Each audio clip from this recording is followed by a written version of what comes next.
Thank you. Welcome to the first meeting of the 2026 Horsham Planning Committee. I am Councillor Ellis Brown and I will be chairing the committee meeting this evening. I shall be supported by the Vice Chair, Councillor Peter van der Boer, and the professional officers. Thank you for attending. And may I remind members of the public, it's not a forum for the public to ask questions or challenge the points raised during debate by officers or members of the committee. You must not engage with the members or call out during the debate. If you have requested to speak, when invited to do so, it's important that you keep to your allotted time. This will be monitored and you will be asked to finish promptly. Your comments and discussion points must be relevant to the application the committee is discussing. We are not expecting a fire drill this evening, so should you hear the alarm, please make your way to the nearest fire exit, which is in the two corners of the chamber, and we assemble outside the Lynn Cross Public House. May I also ask council members and members of the public, please switch your mobile phones to silent and any other electronic devices as well. And remember to turn on your microphones when speaking, or before speaking, and turn them off when you have finished. Members, when you are voting, make sure your arm is clearly raised so the officer can accurately capture the vote. I also remind members on the committee you cannot vote on applications within your ward. I also remind everyone here this evening to please show respect to each other throughout the meeting, especially as this is being live streamed. Please refrain from any personal comments related to the officers and members of the committee. Before we proceed, could the officers here this evening please introduce themselves, starting with the officers on my right.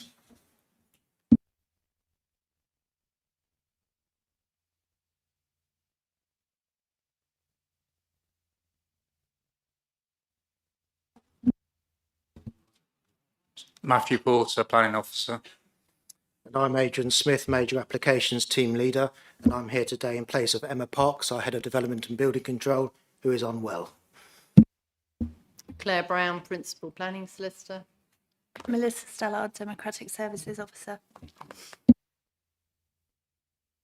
Thank you very much, and it has been noted the microphones were not working.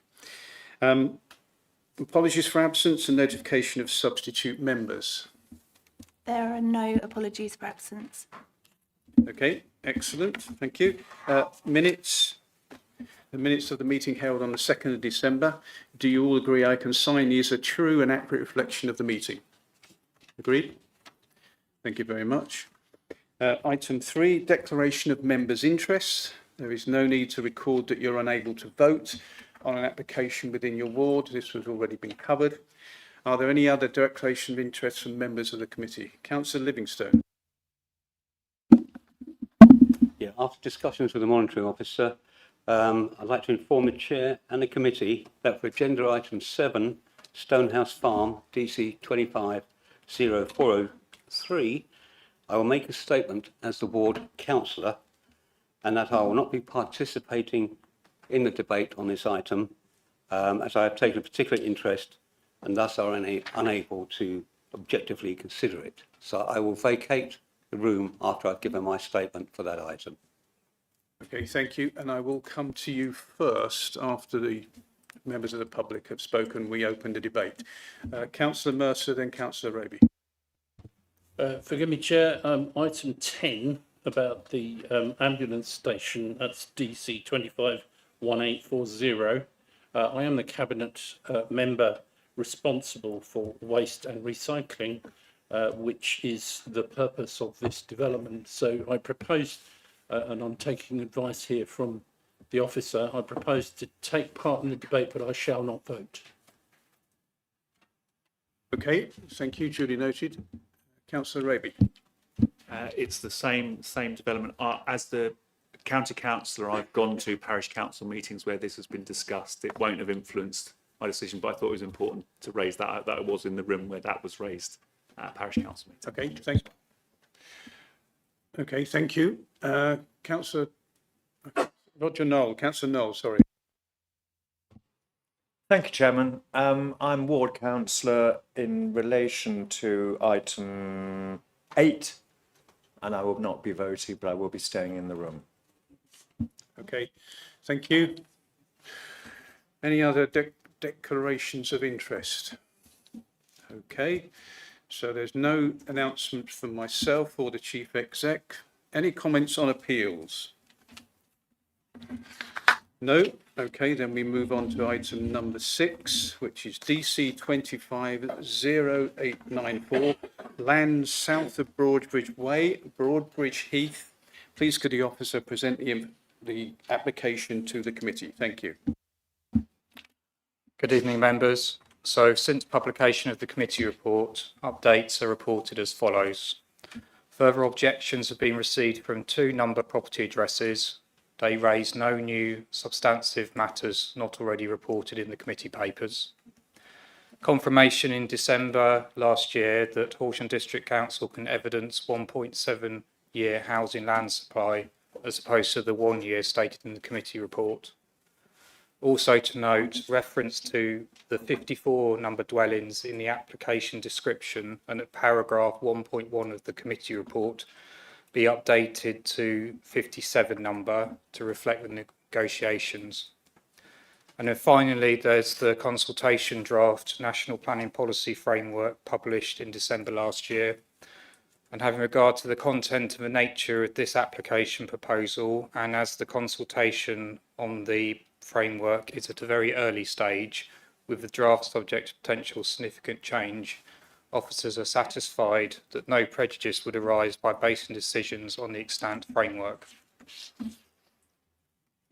So moving to the presentation in full, this is a full plans application. The site shown red on the slide is for 92 new residential homes, including access and related works.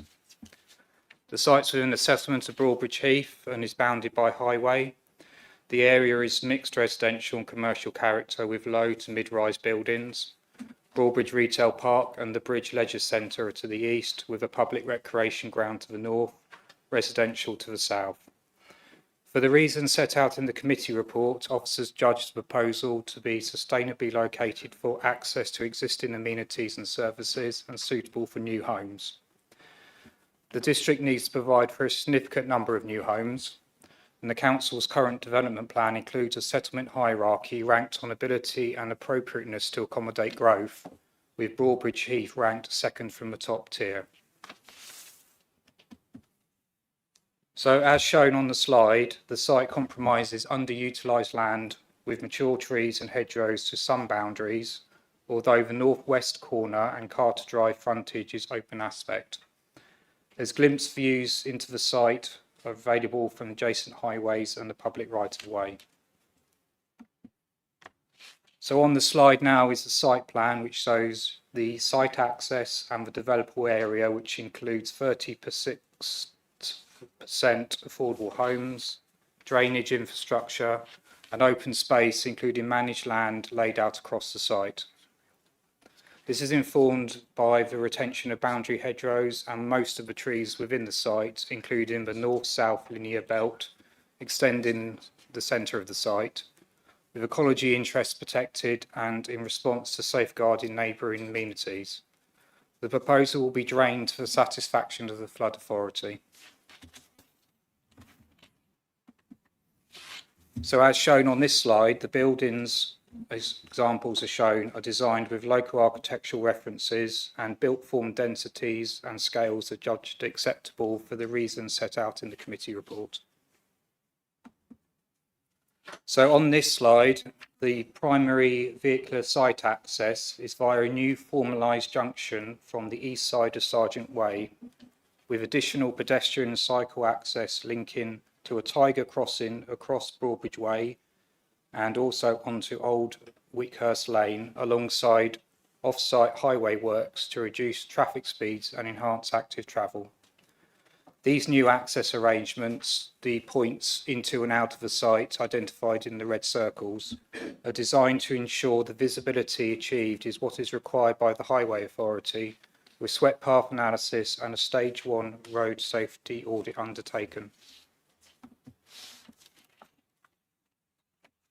So your officers recognise there's concerns around highway impacts brought about by this development. However, the highways modelling has not demonstrated a need for any additional traffic mitigations by the applicant other than those detailed in the committee report.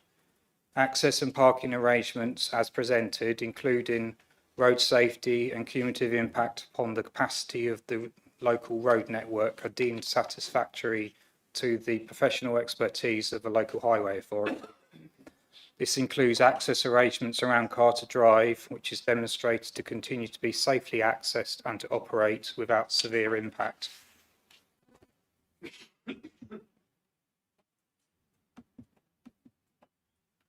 So, in conclusion, your officers are duty bound to determine the submitted scheme in a timely manner, applying the tilted balance. The application submits mitigations enhancements as detailed in the committee report to address material considerations, including biodiversity and environmental protection.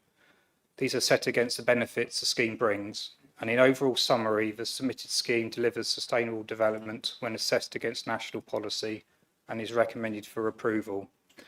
This is subject to completion of the necessary legal agreement, the suite of recommended conditions, and the informatives, which include those requested by the Highway Authority in their consultation.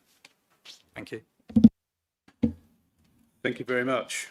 I'd like to invite the first public speaker this evening, and that's Alistair Coulson, please. And you have 3 minutes. Thank you.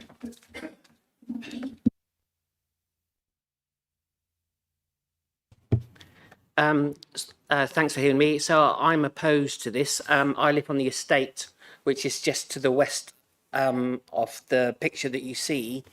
And I'm very concerned that another housing estate there is just going to increase the flow of traffic in and out of the estate. The entrance that you see on the left-hand side by Sergeant Way, currently there are vehicles always parked there. When that opens up, those vehicles will park somewhere else, and all those roads are built on current planning laws, and the roads are very small. I just think traffic is going to be a nightmare there. Not related to this planning, but 2 months ago, we had a letter from the council asking us which end of Sergeant Way we would like to close because they were concerned about congestion. And it just seems to me that putting another estate on is just going to increase the traffic, because we'll now go from 4 entrances and exits in the estate down to 3. And we will now have another 170 odd houses, which could potentially be 2 cars per house coming in and out of the estate. So that's my main objection. My second objection really goes back to the original planning of Broadbridge Heath and the Wickhurst Green estate, and that was supposed to be a school, and I don't quite understand why there is no school, and even if we don't want to build a school, why we're letting them build more houses on it and we aren't using it to build something better that would serve the community more in place of a school. Thank you. I won't say any more at the risk of repeating myself, but in conclusion, I just feel that another lot of houses there is not going to improve our traffic safety at all. Thank you. Thank you very much. Okay, Erica Manrique, and apologies if I've mispronounced I'm your going to do name. my best as Erica's interpreter. It's just very interesting before I begin that you didn't mention the vehicle access onto Carter Drive, which is the crux of our proposal here. So anyway, thank you, Chair, members of the committee. We as residents are not opposed to the development. People need somewhere to live. Completely understand that. Our objective is very specific, as I've aforementioned, the opening of Carter Drive as a through access road. Carter Drive was never intended as a free road. During the original planning process, residents were clearly and repeatedly assured it would remain a local access street only. Many residents chose to live on the street on that basis. I'm one of those people. Opening it now serves only a small number of additional houses, fundamentally changes the character of the street, directly contradicts the original planning intent. Moving on now to emergency vehicle access, which is a major concern, not only to ourselves, but I know to the emergency services as well. Carter's Drive is inherently narrow. It's already restricted by on-street parking, which will not improve, as we all know. Vehicle movement frequently constrained on a daily basis. Introducing additional through traffic would increase naturally that congestion and then increase the risk of obstruction for the emergency services. Delays will occur when every minute matters in regards to those emergency services. Moving on now to the sweat path tracking and real world conditions. Planning documents refer to sweat path tracking. It's very unclear whether the parked vehicles were included within that remit. In reality, cars, as mentioned, are regularly parked along the road. Unusual carriageway is significantly reduced. The assessments appear to rely on theoretical or idealised layouts. If we can get some confirmation on that in the future, that'd be great. As I said, emergency access assessments must reflect real-world everyday conditions, not based on best-case scenarios. There's some transparency concerns as well I'd like to raise. Residents are told inspections had been carried out. A Freedom of Information Act was submitted requesting inspection of safety documentation. That information has not been provided and is not publicly available at the time of this meeting. I know Erica can delve deeper on that if you have any questions. This prevents the proper scrutiny of safety claims aforementioned and emergency access implications. One of the most important parts of this is the pedestrian safety. So Carter Drive is regularly used by families, particularly during school run times with children walking around to and from school. There is no additional safety walking route and the increased through traffic actually would place children unnecessarily at unacceptable risk. Close, please. Yeah, Thank you. sorry, I just in conclusion, so residents support the development. However, Castle Drive is not a through road, contradicts original purpose, raises unresolved emergency access concerns, lacks transparency and endangers pedestrians, particularly children. Thank you very much, guys. Thank you.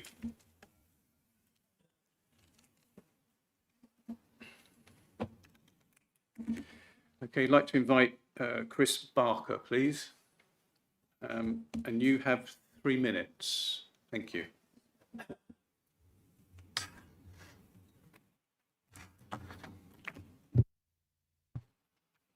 Thank you, Chair. Members. At the outset, I would like to emphasise the constructive and proactive approach that's been taken throughout this process. It has been a genuinely collaborative scheme, shaped through detailed and ongoing engagement with your officers, West Sussex County Council's Highway Authority, housing officers, landscape and tree officers, and stakeholders, including the Parish Council. The layout before you today is very different from where the scheme began. It is demonstrably better as a direct result of that collaboration. Members will be aware the site was historically identified for a new school. However, it is important to note that West Sussex County Council, in its role as the Education Authority, has since formally confirmed that the site is surplus to education requirements. The principle, therefore, of alternative development on this land has therefore been clearly established, integrating the proposed residential development within the overall Wickhurst Green Master Plan. As set out in the report, the application has been subject to extensive amendments. These changes are not cosmetic. They go to the heart of the site's layout, access arrangements, landscape structure, housing mix and movement framework, all undertaken in direct response to officer and consultee feedback. I would particularly like to highlight the evolution of the Carter Drive access as highlighted by neighbours, which has understandably been the focus of detailed scrutiny. Following extensive engagement with the Planning Authority and the Highway Authority, the access strategy has been refined to ensure it operates safely and appropriately. Highways officers are satisfied with the arrangement and a clear technical solution has been incorporated into the internal road design to address vehicle speeds and safety. This includes extending the pavement into the carriageway to naturally calm traffic and reinforce pedestrian priority, reflecting best practice and agreed with the Highway Authority. It should always be noted that construction traffic will not be routed through Carter Drive. The scheme has also responded positively to tree advice, with amendments made to protect root protection areas, retain the central tree belt and improve long-term relationships between new and existing trees. Similarly, the housing mix has evolved through engagement with housing officers, resulting in a more balanced range of homes and an increase in affordable housing provision beyond policy requirements. Crucially, This proposal does not simply deliver housing, it will secure a minimum of 36% affordable homes. Through the Section 106 agreement, it will secure meaningful benefits for the wider community, including contributions towards open space, sport and recreation facilities, and sustainable transport improvements. These measures directly support the wider master plan objectives and help deliver long-term aspirations for the parish council. Members, the officer recommendation before you is clear. This is a sustainable and well-designed scheme, shaped through collaboration, Could you bring your compromise comments and to a careful close, consideration. please? I respectfully ask you support the officer's recommendation and grant planning permission. Thank you. Thank you very much. Jeff Clark, please, Broadbridge Heath Parish Council, and you have 5 minutes. Thank you.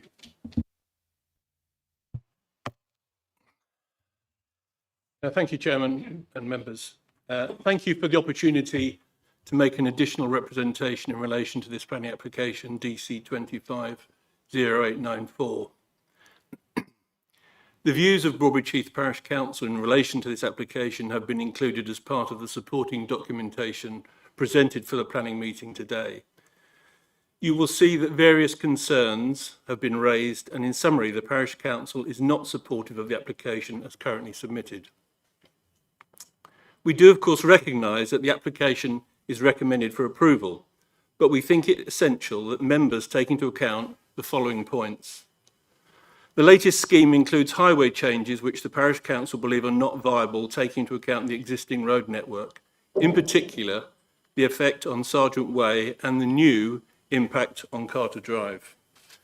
We remain concerned that the modelling data underplays or underestimates the traffic flows in and around the proposed scheme, leading to unrealistic estimates of the overall effects. West Sussex County Council issued a document on the 11th of December 2025 entitled Broadbridge Way Traffic, Sergeant Way Consultation Report. This document does not appear to have been included in the document pack for this evening's meeting, although, of course, it may have been circulated separately to members of the Planning Committee, which we were not aware of. And primarily, due to the Christmas and New Year break, this has not yet been fully reviewed by the Parish Council. It is with some irony of timing that the Parish Council are in fact due to be meeting to discuss this document with West Sussex County Council tomorrow, the 7th of January. We are therefore at a loss to understand how this application can be fully considered today when all relevant information is yet to be adequately digested by stakeholders. We therefore ask members of this planning committee to request a deferment in considering this application until such time that all relevant highway and traffic information has been fully taken on board. In relation to the traffic projections and likely or inevitable traffic flows, the Parish Council have raised comments that if this scheme is to go ahead, a new entrance or exit to and from the site should be provided directly onto Broadbridge Way, thereby reducing the burden on Sergeant Way and removing the need to open up Carter Drive. This change would in many respects provide a suitable solution to the most significant highway and traffic issues raised by the Parish Council and the local residents. In addition, we wish to make the following more general points. Broadbridge Heath has been the subject of much development in recent years. The site of this application was originally proposed for a new primary school, which featured in many young families' wish list when choosing to live in the village. As described in the documentation, the school has not been built and the site has now returned to the developer and is the subject of this application for 92 more dwellings for the village. It seems more important than ever to make sure that if this application is approved, that it is not a compromise, but rather an opportunity to get it right, both for the existing residents surrounding the site and for occupiers of the new dwellings, should it be approved. Let the quality of the application and development be the standout feature, rather than an illustration of the lack of desire and mediocrity to arrive at a compromise solution which we are all too familiar with. When reviewing the application, along with comments and summary from the planning officers, the reasons for objection and refusal could be summed up as the devil is in the detail. Whilst on the face of it, the land and site appear to provide the opportunity to build 92 more dwellings for the Horsham district and the community of Broadbridge Heath, The complexity of inserting this development within a now established site provide the rationale for pausing and rethinking how this site can best be planned. When reviewing the many comments submitted by members of the public, it should become clear that what on paper seems a logical step to take in approving such a scheme would, by the many detailed negative aspects, be producing a development that would, from the start, be fraught with issues and limitations. The multitude of what might at first glance be considered minor elements will, when brought together, be significant limitations in achieving a viable and well-produced development scheme which the community could accept. The Parish Council understands the pressure on planning authorities to enable housing development, and we accept that sites... Excuse me, can you bring your comments to a close, please? Sites such as this provide opportunities for new housing, but let those opportunities provide good, high-quality, workable solutions for homes and their surroundings, rather than building in compromises and simply adequate provision. We therefore ask council members to pause and establish what improvements can be made before reaching a decision on this application. Let us do the best we can, not just what we can. Thank you very much. Thank you.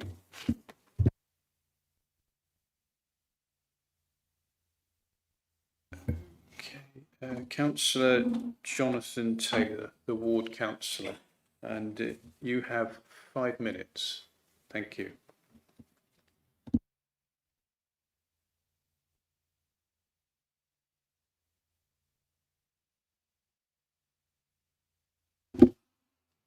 Thank you, Chair and members.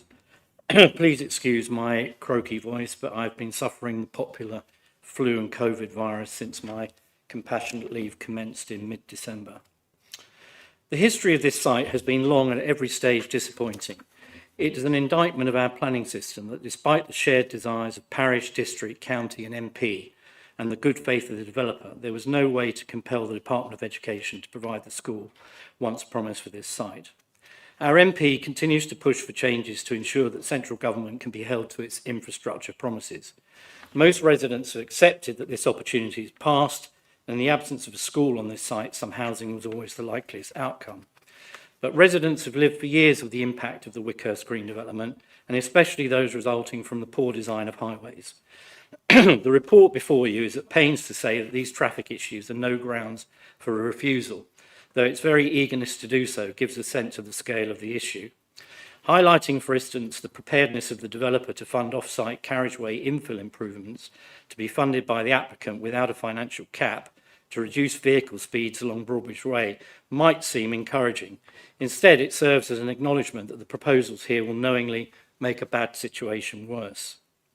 There are two major concerns that we as local ward councillors wish to set before the Planning Committee this evening, both of which are supported by a large number of local residents who both live in and travel through the Wickhurst Green development. Firstly, the principal vehicle access proposed directly onto Sergeant Way to the west of the site, and secondly, the vehicle access very recently proposed onto Carter Drive to the south of the site. Sergeant Way and its surrounding roads are probably the greatest traffic issue across the Horsham district and has been at the heart of major concerns from residents for many years since the main road through Broadbridge Heath was closed and made only available to buses. West Sussex County Council denied any responsibility for the road issues around Wickhurst Green from May 23 until late 24, when pressure from the MP and HDC councillors saw them authorise a traffic survey, the results of which alarmed them, particularly the use of Sergeant Way and the co-op as a rat run. The model figured by West Sussex County Council before you do not address much of the data that emerged from both this and subsequent surveys. We believe that you are being asked to make a judgment on this scheme without all the relevant information being set before you. During peak times, the traffic flow along Sergeant Way is constant and has been the cause of serious accidents, which have resulted in a car being written off and shrubbery being wiped out in an area where children walk every day to school. The modelling figures in this report simply do not reflect the reality of the traffic on a day-to-day basis and are simply inaccurate based on both West Sussex County Council and parish surveys. A much more efficient entrance would be directly onto Broadbridge Way, where a proposed walking and cycleways have been discussed. If the Ransom Strip can be breached for active travel, why not for vehicles? I now turn to the secondary vehicle access very recently proposed direct onto the minor existing road, a feeder road called Carter Drive. This proposed second access point was not in any of the earlier plans and allegedly has been developed by the developers as the total number of properties has been increased at the request of HDC. The residents strongly argue that this access route should be rejected as once again all the arguments and statistics are not available to you to make an informed judgment as a planning committee. Either reduce the number of properties by a few as per the original proposals or live with a few extra cars using the primary access route. In the over 300 documents related to this matter on the planning portal, only 2 relate to transport issues, the first being written before Carter Drive was even a thought in anyone's mind, and the second after it was a part of the proposals. In that second document in November, a number of matters and action points were requested by West Sussex County Council, which we do not believe have been actioned, and there are also comments such as, "We do not believe many vehicles will use this access, and certainly not as a rat run." Why is it okay in this part of the report to assert non-supported statements, whereas everywhere else selected facts and modelling numbers are used? In conclusion, we do not believe that the committee has all the salient information, and as you have heard, a meeting will be taking place tomorrow morning when the Parish Council will have their first chance to respond directly to West Sussex County Council about the recently completed consultations, asking residents about options to close one side of Sergeant Way. We have been told that this consultation is not relevant. Could you bring your comments to conclusion, please? We have been told that this consultation is not relevant to this application. How can anyone be serious in making this assertion? A deferment should be considered. Thank you. Thank you very much.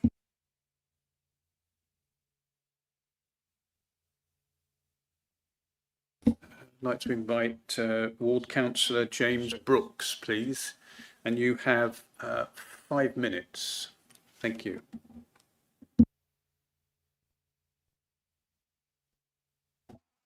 Thank you, Chairman, and I will try not to repeat too much content that's already been covered. Members here will know the respect I have for the expertise and the professional independence of our officers. I've often defended that professionalism and expertise to a distrustful public, sometimes at personal cost. I hope you'll bear that in mind when you hear what I have to say tonight.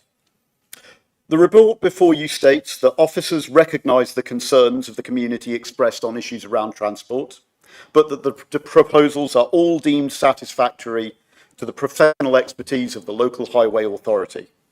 And this includes the site being safely accessed and operating without severe impacts on the road network. So, what constitutes a severe impact? There's no single metric, model or set of national guidance that defines it. Certainly your report packs make no effort to give you a definition of it. It is a subjective matter of professional judgment based upon a consideration of all relevant material facts.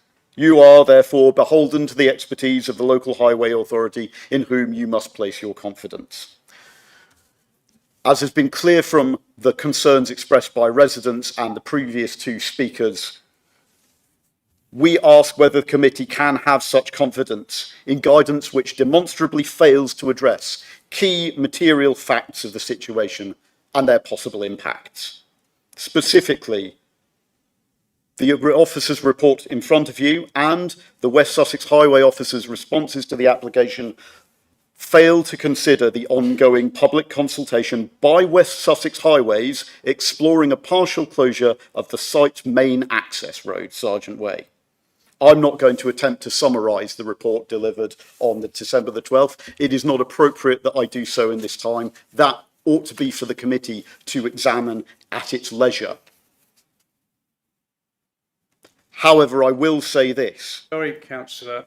The committee have been familiarised with the committee report and the information provided by West Sussex County Highways. Just bring that to your attention. Thank you. My understanding is that they hadn't been made aware of the report of December the 12th. If I've spoken in error on that, this is the first that I'm hearing of it. But it hasn't been you're correct on that point, because it has. That is the point that I was making and the assertion that I am making specifically now. Right. That is the report. The report in response to the West Sussex Highways consultation on Sergeant Way that other speakers have referred to, that was circulated on December the 12th, has not been considered as part of this application. As I think we are now all fully aware. But I would like members to consider that if it was considered sufficiently serious that this public consultation is being undertaken and the road closure is being considered as a possibility, does that not already indicate at least the possibility that impacts are of serious severity to merit such a serious intervention?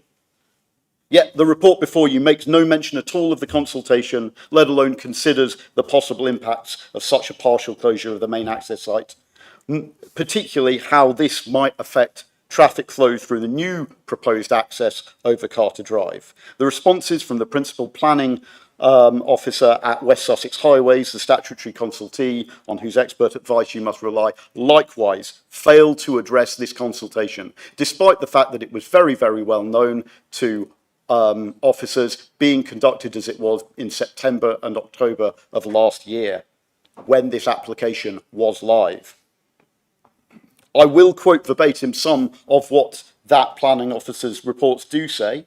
A response on the 1st of December states, while a vehicular link has been provided onto Carter Drive, no redistribution of vehicular trips has been undertaken, and as such would represent a worse case scenario for junction modelling of the site access and the Broadbridge Way.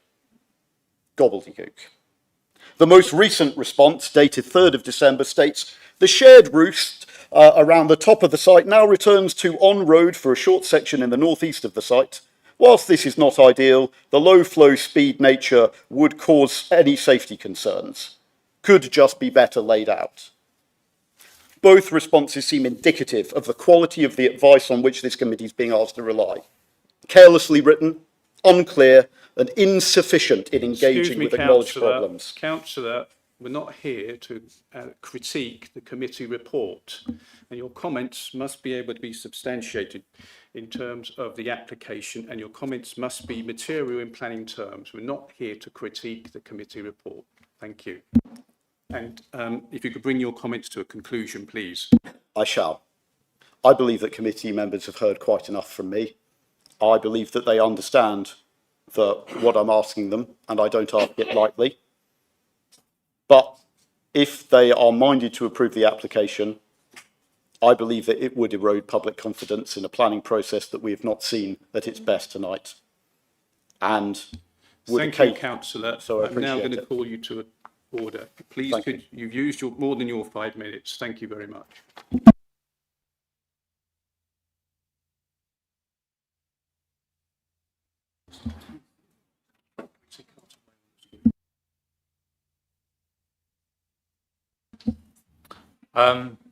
There's sort of 3 areas that, in summary, seem to be addressed by commentary.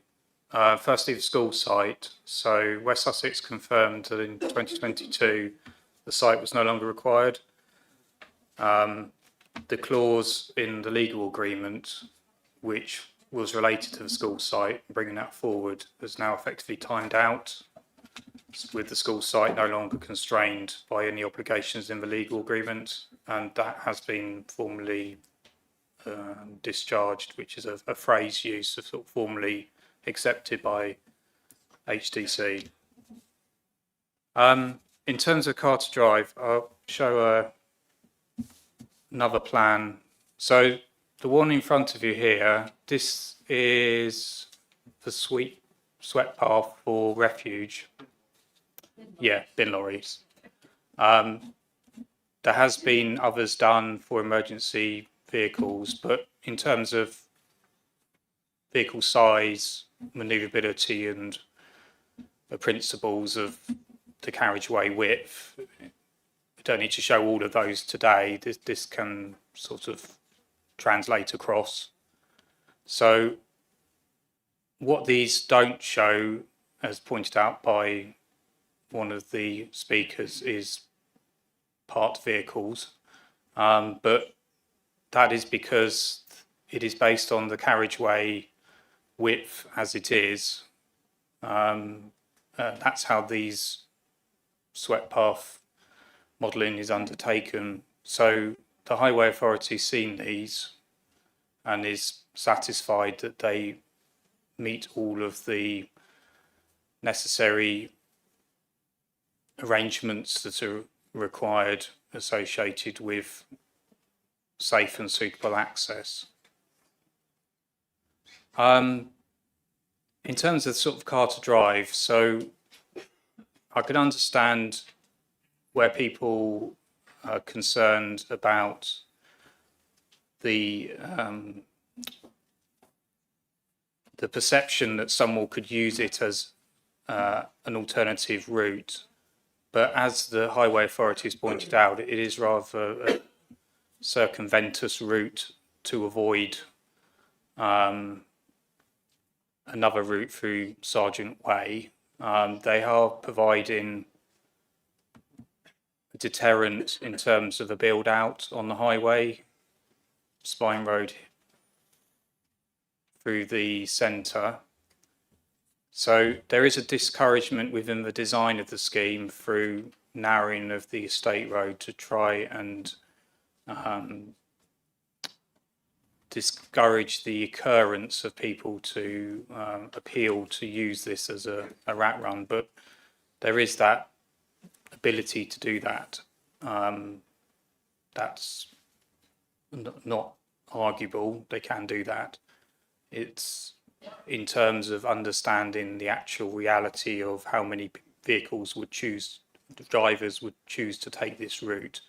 And the Highway Authority believes that because of the nature of the route and the narrowness of Carter Drive itself, it wouldn't encourage a significant number of vehicles to use it. So they're satisfied that it won't cause a safety issue. There was quite a lot of comments about the language used in the report from the highway officer. Obviously, we are looking at a reliance on the highway officer for commentary. There may be disagreement about the conclusions, but they have looked at the modelling and they are confident the modelling is accurate. It's industry used and widely applied on developments. So the modelling software is not deficient in understanding and reaching a sound conclusion on assessment.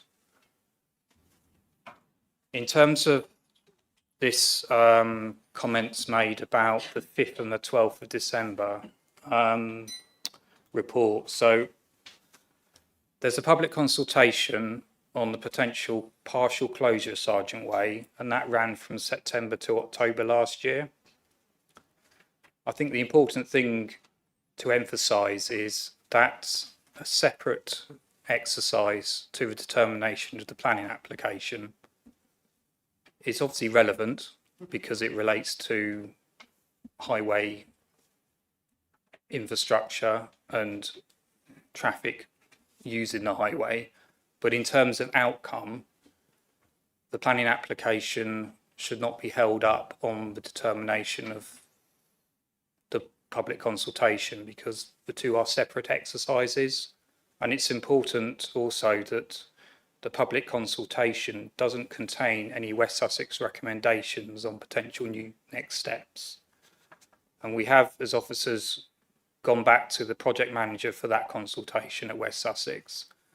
And he has confirmed that the form and the timelines for any next steps are currently undefined and unknown.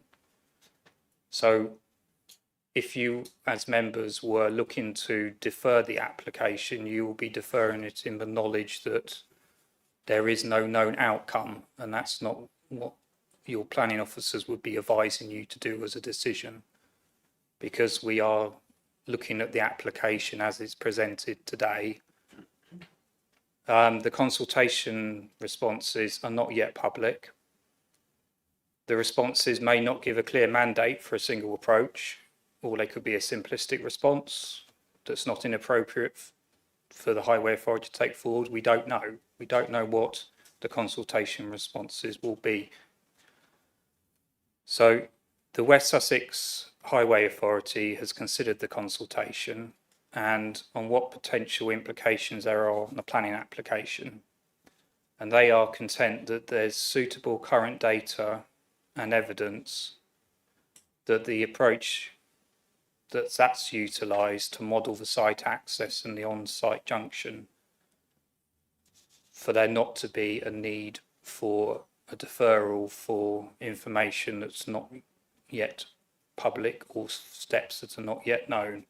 So any future proposals that emerge from that consultation would be required to take account of the proposed development as well.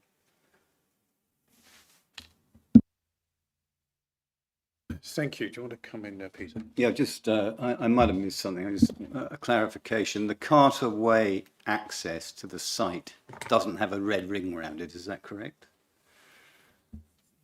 That's right. So I'm just a little curious, why, obviously it's a late development, I recognise that, but it might have been beneficial if we'd had a red ring around that access there. I can show the zoomed in plan if that's clearer for everyone.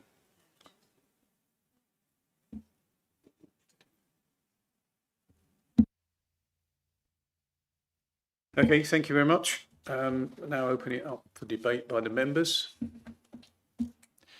Councillor Trollope, yes. Thank you. I'm not opposed to this development in principle, but I'm a little bit confused, and perhaps the officer could help me with this. Is either the discussion that is happening, is it tomorrow or in a few days' time, relevant, because otherwise they wouldn't be having the meeting, or it's relevant to us? I don't understand why it's not relevant to us, because then therefore why would they be having the consultation afterwards? Either it's going to be important for somebody, for some outcome, or it's not. And so I don't understand why we can rest on the current assumptions that the highway position is fine as stands and we can proceed with that, because then cancel the consultation. Sorry, I'm just confused, and I'm trying my best to understand. Thank you, and the officer will come back to you on that point. Thank you, Councillor Trollope. As my colleague said, the consultation that was carried out September, October was entirely independent of this planning application. And that purpose of that consultation was to try and address historic traffic flow issues through Wickhurst Green. Now, that consultation proposed three options: closing Sergeant Way on its western arm, just north of the site access for this proposal, closing on the eastern arm, or no closure at all. Now, the report that was referred to by the ward councillors was sent to them in early December as a preview of what would be coming out in the public domain. And our understanding from speaking to the project manager at County just this morning is that the meeting tomorrow is purely to receive feedback from the parish council on the finding or the outcome of that report. Now, that report purely summarises the consultation responses, saying X% suggested this solution, X% that, and any other comments that were associated with the consultation. As my colleague said, it does not state that the solution will be the western closure, the eastern closure, or no closure, or any other option. So, in summary on that point, and what I clarified again with the project manager and what we've clarified with the Highways Authority as well, who have been talking between themselves on this application, is that the grant of planning permission here would not prejudice the outcome of that consultation and the forward programme for any works to reduce and better manage traffic in Wickhurst Green. And likewise, any outcome of that will not prejudice this development. So the advice of officers at County and ourselves is that the consultation that's been carried out is a completely separate matter and will not be affected by the grant of planning permission here or otherwise. Thank you. Thank you very much. Any other member wishing to comment on this application? Councillor Blackburn, yes. Thank you for that, and thank you, officers, for all that explanation. But it seems to me if the public consultation is kind of irrelevant or completely separate, then there's a bigger problem, actually, because I have been looking at some of the documentation on the West Sussex County Council website, and here is a direct quote. The review of this data has confirmed previous surveys that there is an inappropriate level of traffic movements through the neighbourhood centre car park and also through traffic vehicle movement using Sergeant Way. So in the past, somebody got something terribly wrong if that's the current situation. And the difficulty is we're now proposing a development that the people, it doesn't sound to me, residents doesn't sound to me in general, are against, but they are against having the traffic vehicle movement moved or the main primary access onto Sergeant Way, which has already been flagged as having an inappropriate level of traffic movements. And that's before we get to Carter Drive, which is,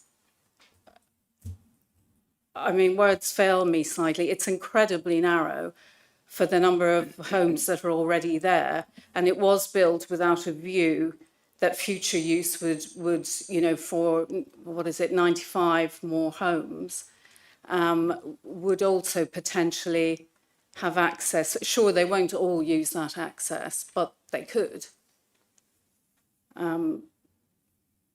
Yeah, just to maybe get some feedback on those points to start with. Thank you.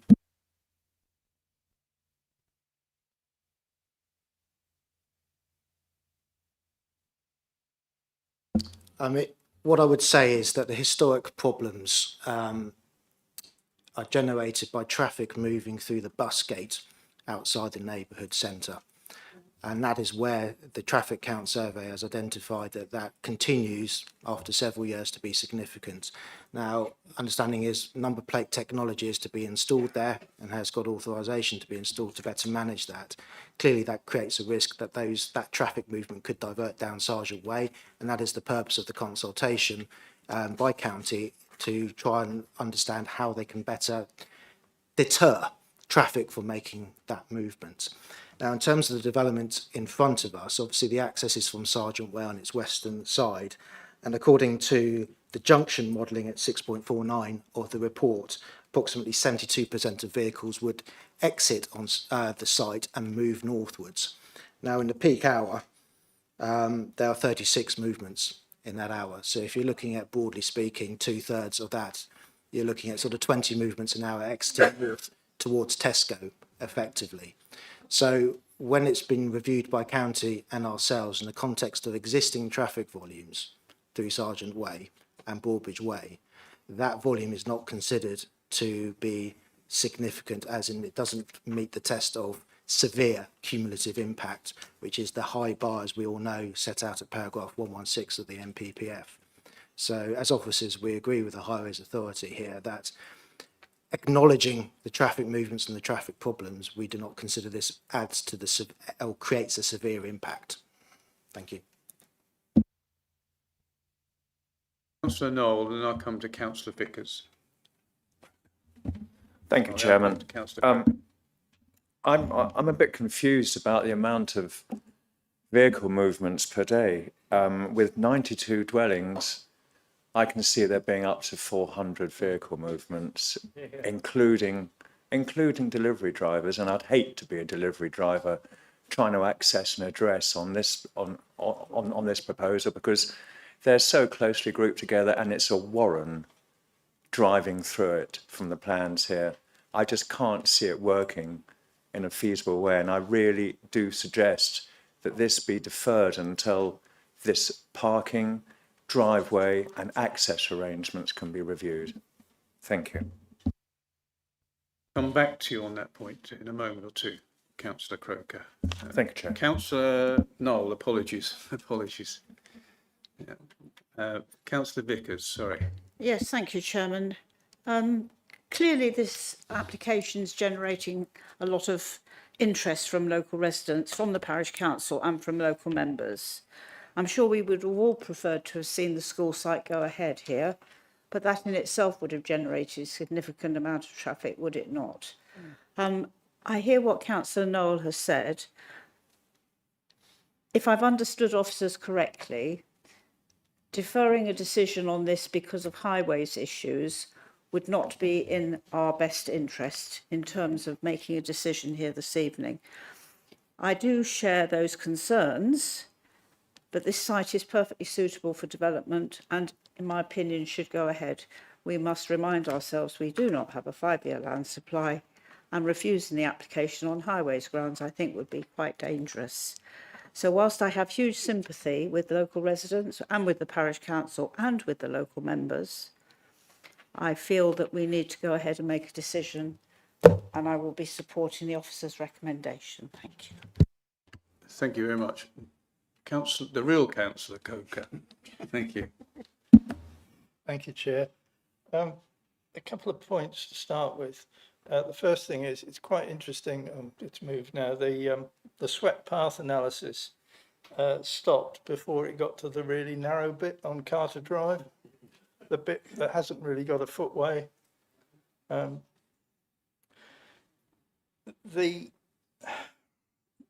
second point that's been made about the modelling is we don't know at present which option is going to be taken up, if any. Nevertheless, that doesn't stop you modelling the thing. So I think there's something we're missing here. And the final thing I'd say is that as a parish councillor, I sometimes wonder what parish councils are for. I think it's, and then I remind myself it's for local knowledge. And so I'm very swayed by the arguments of the parish council in terms of where the actual main access for this particular development should be. However, I hear what Councillor Vickers has said about rejecting it, but I do think that a deferment would give some time to fully understand the traffic movements around here and how that will fit in with this proposed new development. So I'm inclined to propose a deferment for further highway analysis. Should there be any support in the rest of the committee for that? Thank you.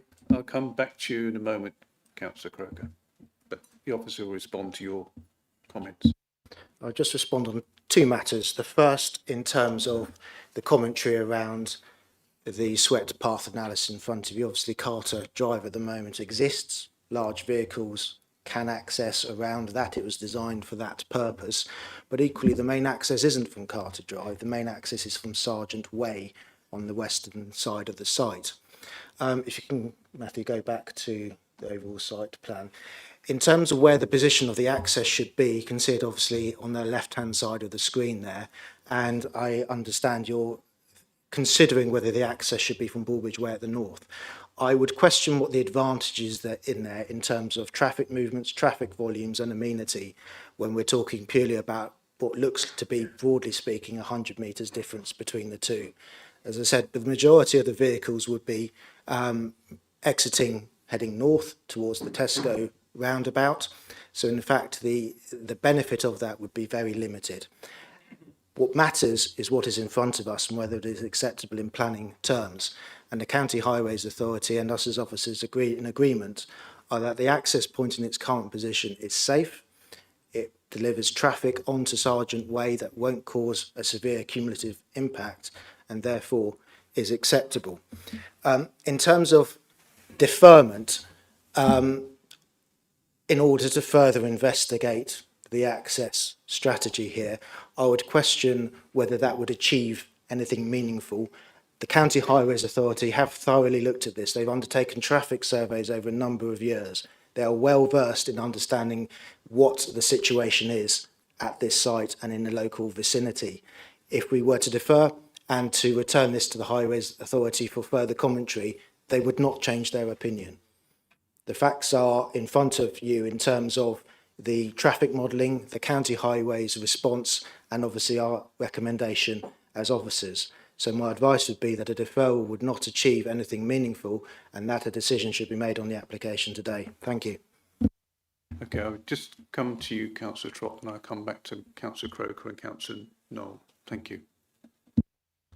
Yeah, I'm sorry. It's just it's the same point. It's the fact that we have this this study going ahead, this public consultation about partial closure, West Arm, East Arm, whatever it is, and then we're saying, but that is completely separate.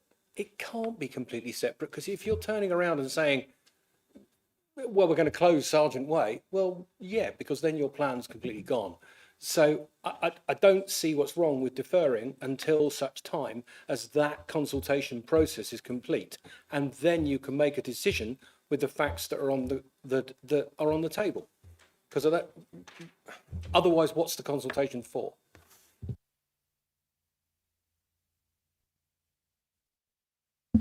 So I sort of reiterate the point I made earlier, which is the consultation is looking at border highway interventions.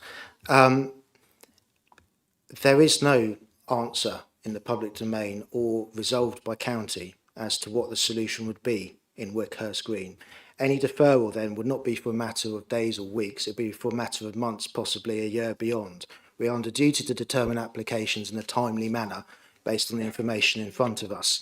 And as I have said before, we have spoken closely with the project manager at county and the Highways Authority officer leading on this site, who have themselves been in conversation, and they have been abundantly clear that there is nothing to prevent the determination of this application today, because it will not prejudice the outcome of the consultation and future interventions, and vice versa.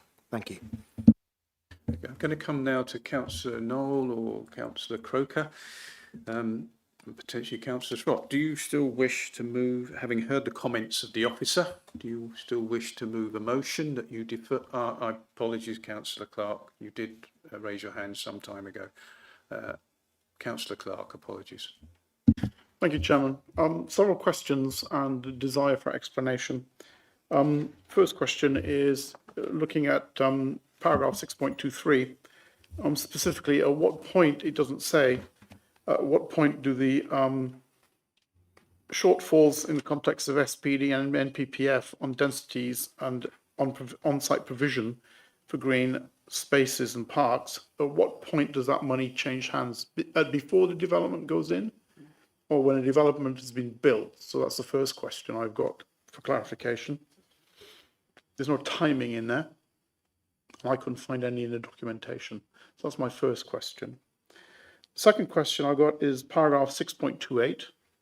Specifically says that the council's landscape architect is confident the landscape strategy as presented can be delivered, and the element of the proposal could be conditioned. I can't find any conditions in the report to do with that.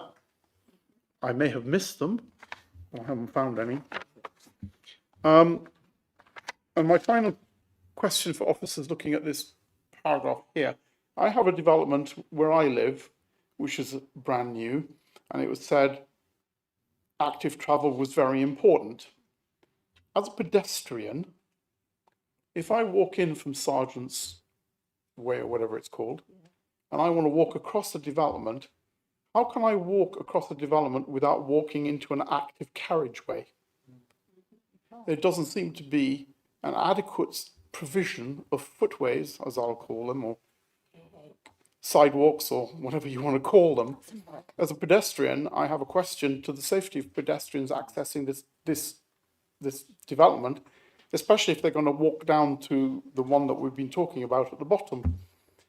Maybe it's clear in the other documents, but the ones I've looked at, and I've looked at the site plans, I cannot see how a pedestrian can make his or her or whatever way across that development without walking into the carriageway. Now, having gone round a development where I live with officers making comments that what poor design it was, because that same problem happened, can officers comment on this one? Because I think the development is badly designed, personally. Over to officers. Thank you. So in terms of the comment from landscape architect, we've got conditions 14 and 15, the hard and soft landscaping and the landscape management plan. So those two together would deliver the strategy. It might be an interpretation of the drawings, but there is carriageway, pedestrian and cycle access. So where you see the Tiger crossing circled on the north side of Broadbridge Way, cross that and then you head, I'll get my west and my east correct, head east towards Old Wickhurst Lane. So on the northern boundary there's a separate cycle and pedestrian off carriageway. It does join to a length where we had to accept that because of protection of the root protection areas of two of the trees off site to the north. But then that goes back off carriageway and then joins onto Old Wickhurst Lane. You walk south along Old Wickhurst Lane, and on the bottom smallest red circle you can then enter back in. You do join shared access at that point, and you go along the shared access surface along Carter Drive, and then where you've got the central tree belt, there's again a segregated pedestrian cycle route which goes north to join back onto the main spine road. There's also an east link to take you to the spine road on the east side.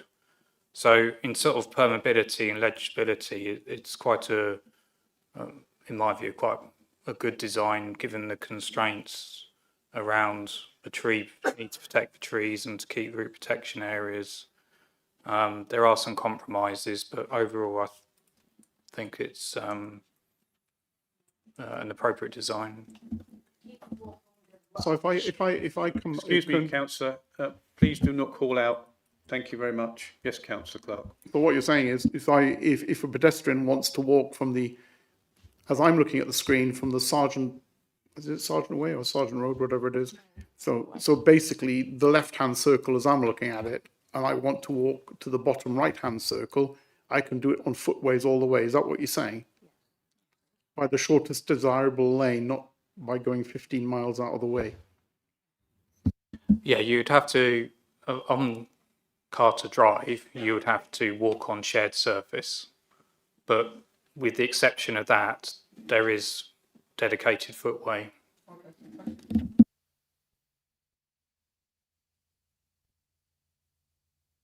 In terms of timings on the section 106, the 106 is still under discussions. I mean, we can take your request away and as part of negotiations on that. I think money in the hand is better than money in the bush. Yep. So we can certainly advocate as officers early release of the money, but it would have to be recognising that it's proportionate to the delivery of and the occupation, so where the need arises to where you can get the money. Thank you very much. Councillor Knoll, Councillor Croker. Councillor Livingstone, this is the last comment we'll take from members until I've sought a proposed motion from Councillor Croker or Councillor Knoll, should they wish to do so, having heard the comments of the officer. Councillor Livingstone. Horsham district has got a growing elderly population, of which I'm one. Now, we have another report which doesn't detail the number of dwellings built to approved document M, M42 or M43. And I know that you will respond and say we haven't got a policy, but that doesn't stop officers asking the question to developers and actually printing it in the reports. Are you also aware that the government consultation on the new NPPF is suggesting a minimum of 40% dwellings for all new developments are M42?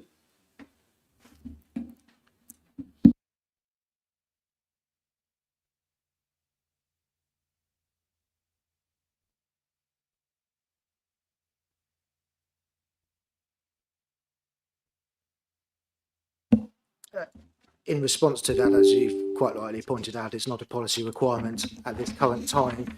The NPPF consultation is only just launched. It has over 200 questions and could be subject to very significant change before it gets published, hence why we at the moment are giving it very limited weight at most. If you were so exercised, there's the potential for a condition asking for details of the number of dwellings to be delivered as M42 standard, albeit I must caution there is no policy framework to support that. So our advice as officers is that it's not necessary.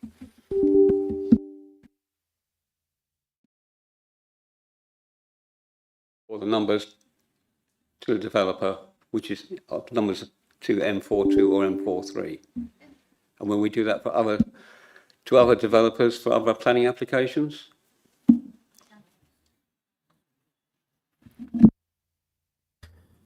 What I'm basically saying, as I said, is there's no current policy framework. We're mindful of emerging policy and obviously the MPPF.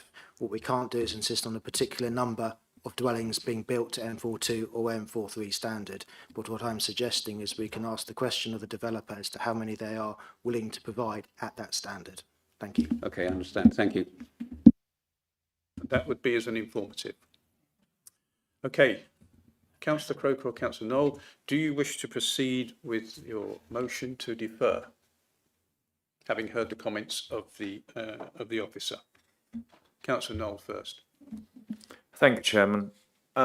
Having had advice given us by the officers that a deferment would not have the slightest effect on the current plan, I'm prepared to step back from suggesting a deferment and vote on the present evidence we have in front of us. Okay, thank you very much. Councillor Croker.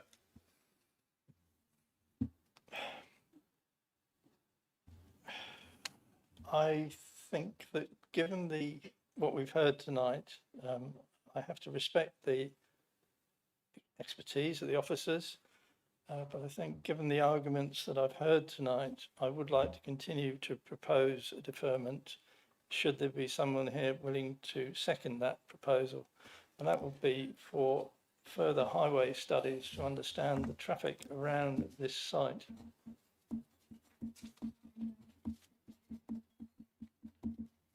So your motion is to seek further information around highways in relation to this application. Simply, did you get the right words? Yeah. Okay. Do you want to read that out before I see? So the motion would be to defer the application for further highway studies to understand the traffic interaction around the site. Okay. Do I have a seconder for that? Okay. Yeah. All those in favour, please show.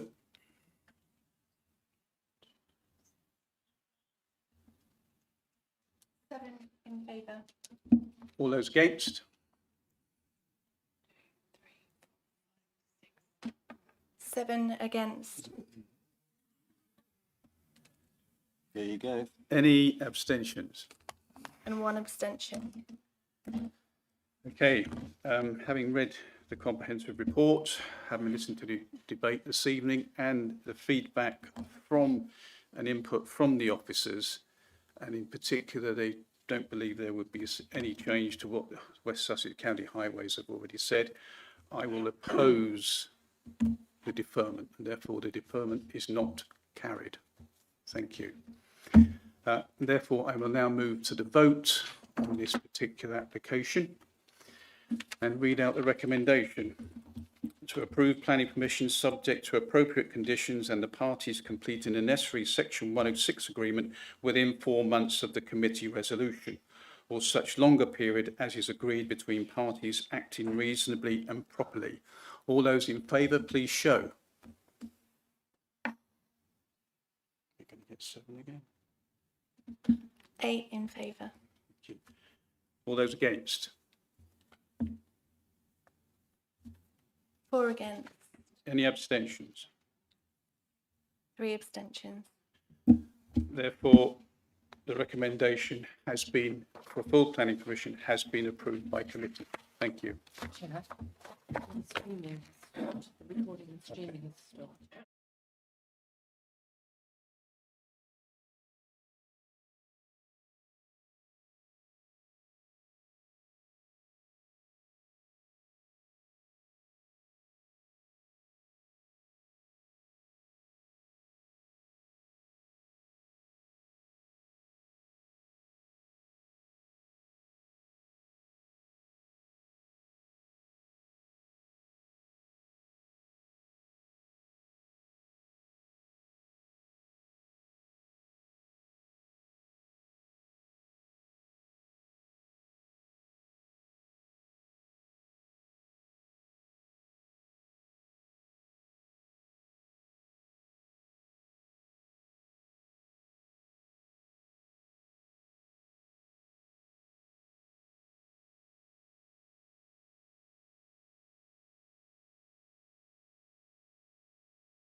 Thank you very much. If you could please take your seats, members. Thank you. Moving on to agenda item number 7, which is DC 250403 Stonehouse Farm, Handcross Road, Plumbers Plain. Sorry. Could the officer make a presentation to committee? Thank you. Thank you, Chair. Good evening, members. Before I begin, by way of an update, since the publishing of the committee report, the revised NPPF consultation has now been released. Given the scale and nature of the changes proposed, this is considered to carry very minimal weight and does not alter the officer's recommendation. In addition, the monitoring review has been reviewed from 1 year to 1.7 years, as is set out in the report. Excuse me, Chair, could I ask the planning officer if he moved the microphone a little bit closer to him? Because with the air conditioning, Okay, doing a song and dance routine, it's really difficult to hear. There we go. Take the voice a bit back. The proposal seeks full planning permission for the development within 3 separate red line boundaries within the Stonehouse Farm and Jackson's Farm agricultural holding, located northeast of the built-up area boundary of Lower Beeding. There's Lot 8, which is an anaerobic digester and livestock building, Lot 2, Stonehouse Business Park, and Lot 9, Jackson's Farm.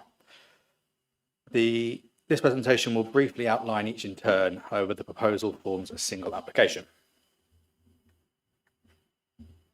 So to begin with Lot 8, Lot 8 is 2.3 hectares, located 400 metres north of Handcross Road.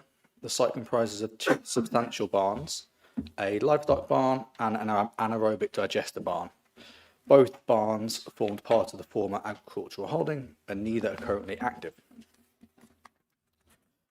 Here are some photos of the barns showing their scale and appearance. As you can see, both are large. However, the livestock barn on the right there is substantial in scale. Some more photos there for you. The proposal seeks to decommission the existing plant and to reuse both barns for storage, distribution and office space, with approximately 2,900 square metres of storage and distribution space and 2,050 square metres of office space.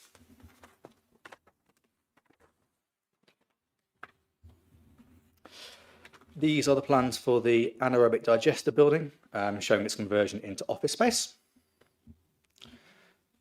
And then this is the livestock barn, showing ground floor storage and distribution with HGV access, and then a mezzanine above providing staff area, toilet facilities and meeting room.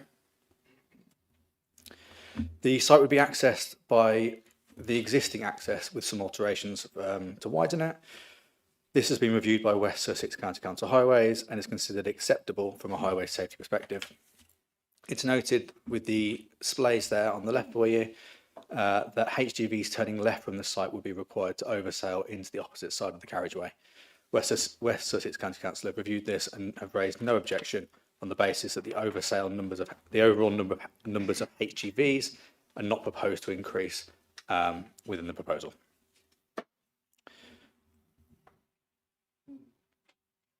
So it's noted that the buildings would be repurposed and the remainder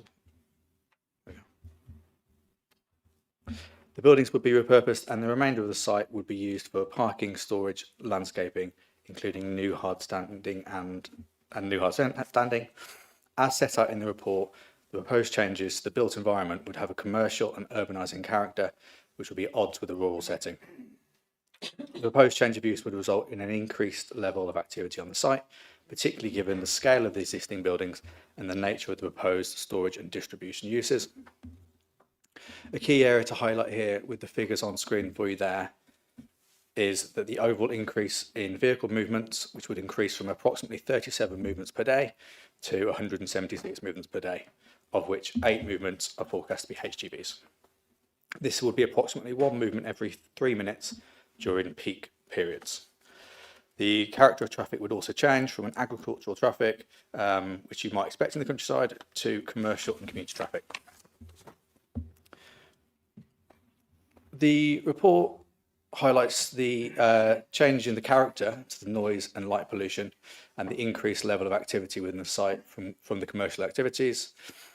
This intensification of activity, in addition to the harmful impacts of the built development, are considered to cumulatively result in an inappropriate intensification of activity in the countryside, which would be harmful to the landscape character. It is noted, however, that the proposal would result in a significant economic benefit. When considered in the final planning balance, it is not considered that the proposal is appropriately sited or would be suitably located in a countryside location. The harms of this would not outweigh the economic benefit. This aspect of the proposal is therefore considered unacceptable. Moving on to the second aspect now, so Lot 2. Lot 2 relates to Stonehouse Business Park, located on Handcross Road to the east of the previous site.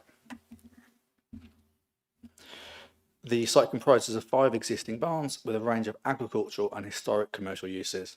At present, the site has a range of commercial uses operating without the benefit of planning permission. These are some photos of the site and the site access, just showing the existing arrangement of the site.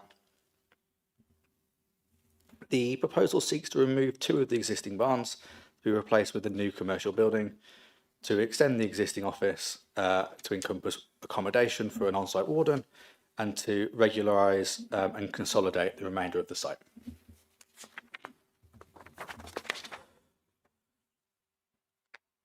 Here are some elevations of the proposed commercial unit, the one above, and the office accommodation below. They are considered appropriate in design and the scale, and would be appropriate for setting.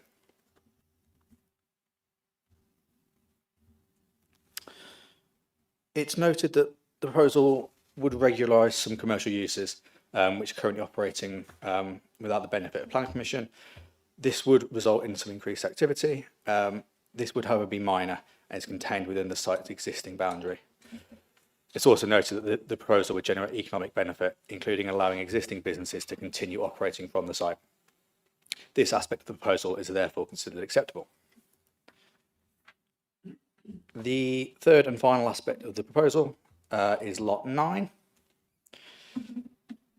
The red line boundary here comprises of 2 agricultural barns to the south of Hammer Pond Road, so we're to the north now of the previous 2 lots. Here you've got the photos of 2 barns showing their current condition. Both barns are agricultural and neither are currently used for agriculture. Some more photos there for you. The proposal seeks to remove both barns to be replaced by 3 5-bed dwellings.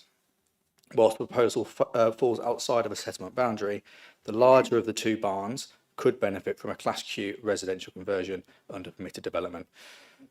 This assists in establishing a fallback position. The proposal would result in some urbanising and domesticating features. However, the siting and scale of dwellings would be characteristic for the area. When considering in the final planning balance, this aspect of the proposal is considered acceptable on balance. So as I've run through quite a bit there, summarise it briefly for you. So you've got Lot 2 for the consolidation of Stonehouse Business Park. This is considered acceptable by officers. Lot 9 for 3 5-bed dwellings is also considered acceptable. However, Lot 8 for the conversion of the existing anaerobic digester plant and livestock barn is found unacceptable due to the urbanising and harmful influence to the otherwise rural character of the landscape, and due to the significant increase and intensification in the activity it would result. The proposal comprises of 3 aspects within the single application, which we need to consider as a whole and reach a single determination. In this instance, the benefits of all 3 aspects of the proposal do not outweigh the harms set out.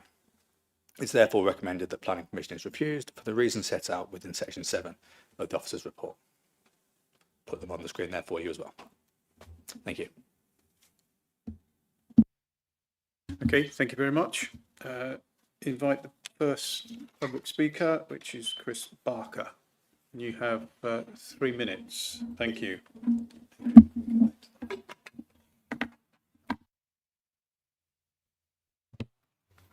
Thank you, Chair, members. I would like to focus on 4 key points relating to the only element of the master plan scheme deemed by officers to be unacceptable: the reuse of the anaerobic digester and consented non-grazing robotic dairy. All other aspects of the scheme are supported by officers. Firstly, the fallback position. This is a critical and material consideration. The site benefits from extant consents that allow for 24-hour operation of an anaerobic digester and a robotic dairy. These uses have historically generated and could lawfully continue to generate significant noise, odour and heavy vehicle movements, day and night, and very limited scope for control. That fallback could also be intensified. By contrast, what is proposed is a fully controlled, quieter and more predictable form of rural employment use. The scheme removes the risk of those unrestricted activities permanently and replaces them with uses that can be tightly regulated through fully enforceable planning conditions. This represents a clear and tangible improvement over the position that could otherwise lawfully occur. Secondly, amenity. The evidence before you demonstrates a substantial environmental gain for nearby residents and users of the public right-of-way. Noise modelling confirms that activity levels at the footpath would be dramatically lower than those associated with the existing lawful use. Importantly, this is not just theoretical. Local residents who have lived with the impacts of the current operations have stated clearly that the proposals would represent a significant improvement in their living environment. Thirdly, policy support for rural diversification. National and local planning policy, including the neighbourhood plan, actively encourage the reuse and adaptation of existing rural buildings to support economic growth in the rural economy. This is for a local business. This scheme does exactly that. It consolidates existing activity, avoids the spread of development to the open countryside, and delivers modern workspace while remaining firmly rooted in its context. It is diversification in its truest sense, reducing harm, improving management and securing long-term benefits. Finally, community support. This scheme has been shaped through extensive engagement. It has the full support of the parish council and all immediate neighbours. That level of consensus is very rare and should carry real weight. It reflects confidence that the proposals resolve long-standing issues and not create new ones. In conclusion, when assessed properly against the lawful fallback position, this proposal delivers improved amenity, strong policy compliance, significant environmental enhancement and community backing. Approval would result in a materially improved outcome for local residents, for the countryside and for the long-term stewardship of this site. I hope, therefore, that you'll be able to support this application and support localism, contrary to the officer recommendation. Thank you. Thank you very much. I'd like to invite Lee Goosens, please. And you have 3 minutes.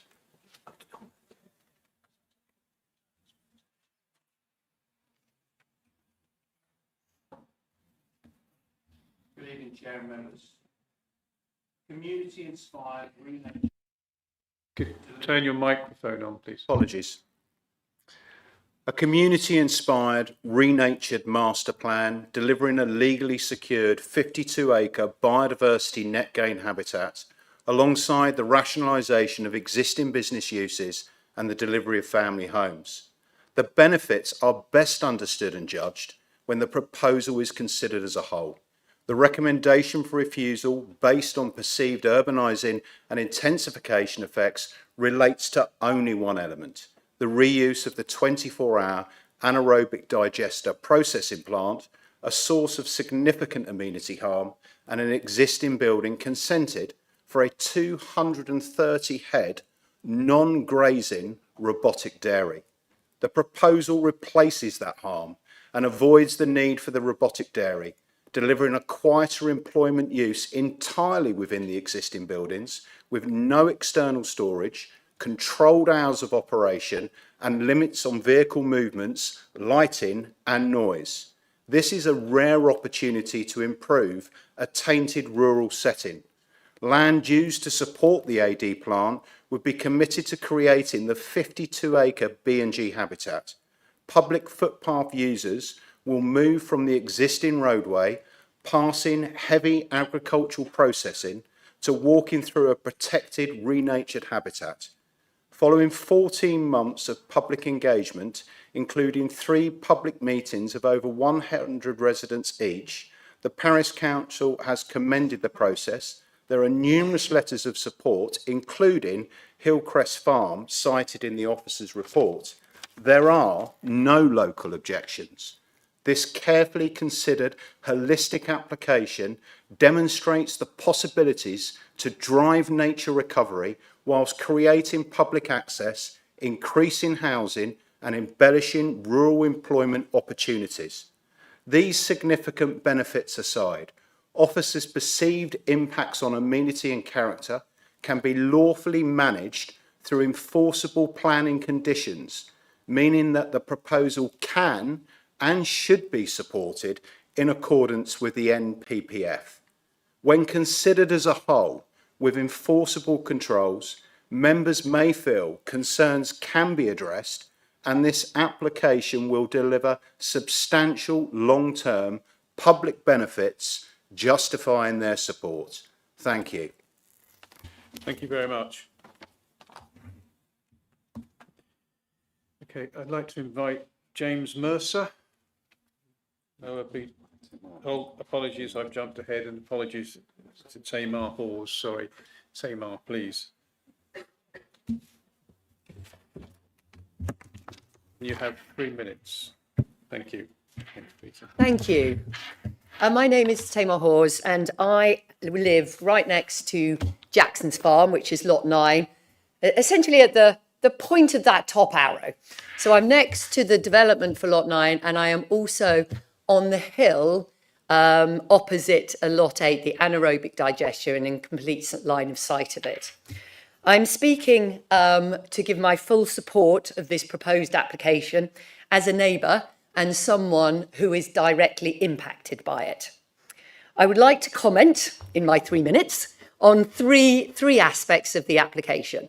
The first one being the biodiversity and net gain that we heard about, or rewilding, which will provide such a beneficial environment for the community as a whole, for walking, for recreation, and also it is going to improve the biodiversity in our severely depleted countryside.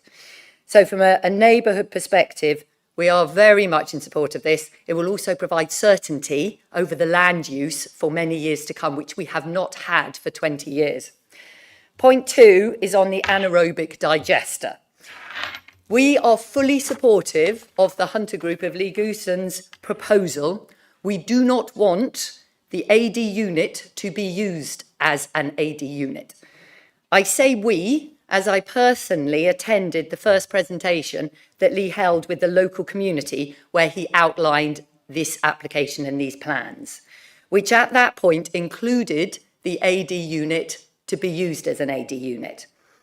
There was strong objection to only this part of the proposal from the entire community around noise pollution from the 24-hour operations that has happened before, cows, vehicles, air pollution, odour, and constant 24-hour light pollution, as well as the potential impact to the environment.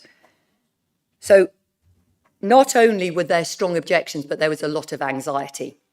So subsequent to that meeting, Lee changed his proposal to the current one, and we fully support that current proposal. Finally, I just want to mention the change to the Jackson's Farm, which is lot 9, our new neighbours. We fully support that, and we believe that the houses will add real benefit to the community. So in summary, I've moved here just under 10 years ago, and I've lived through the previous owner's illegal activity and mismanagement of the land, the buildings, and his animals. We felt powerless to stop it. The Hunter Group's approach has been a breath of fresh air by consulting with us. This proposed application will be such an amazing asset for us now and in the years to come. It will benefit the community, neighbourhood, and countryside as a whole. Thank you for listening. Thank you very much. I'd like to invite James Mercer, Lower Beeding Parish Council, and you have 5 minutes. Thank you.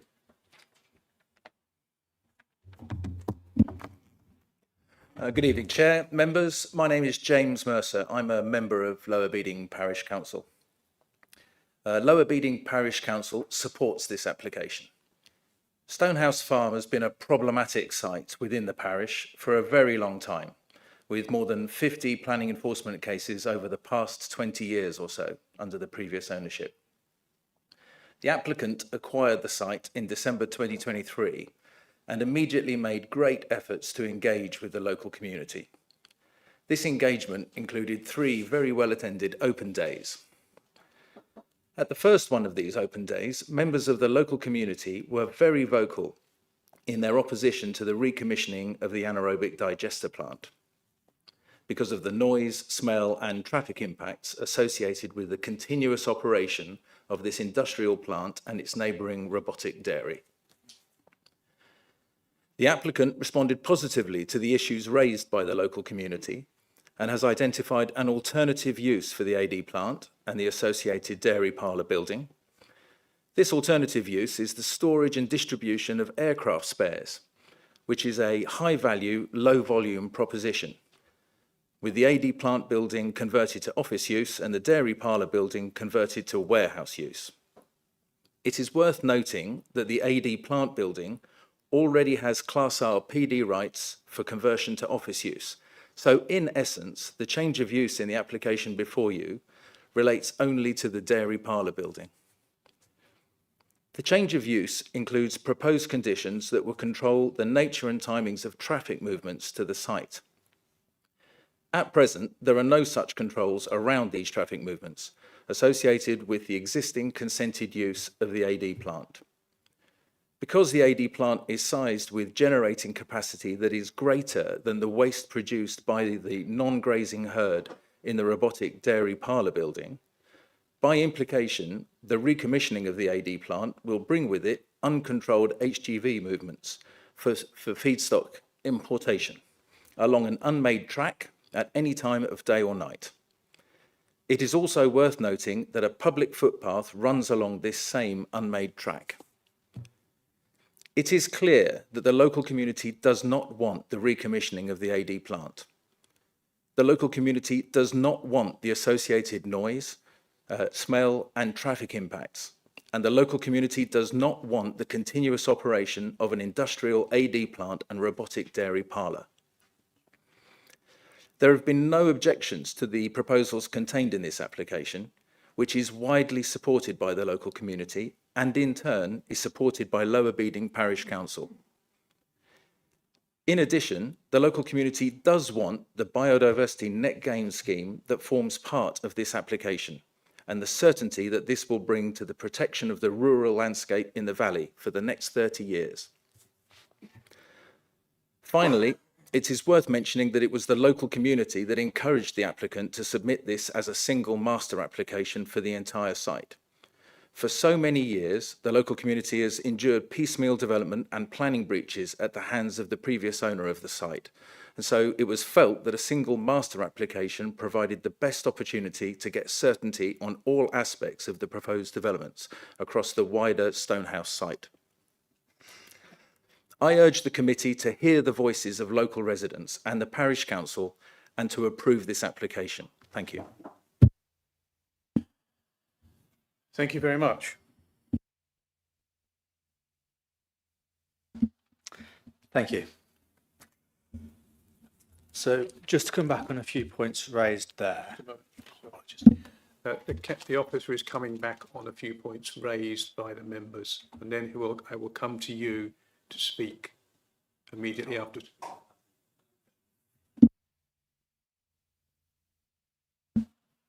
Thank you.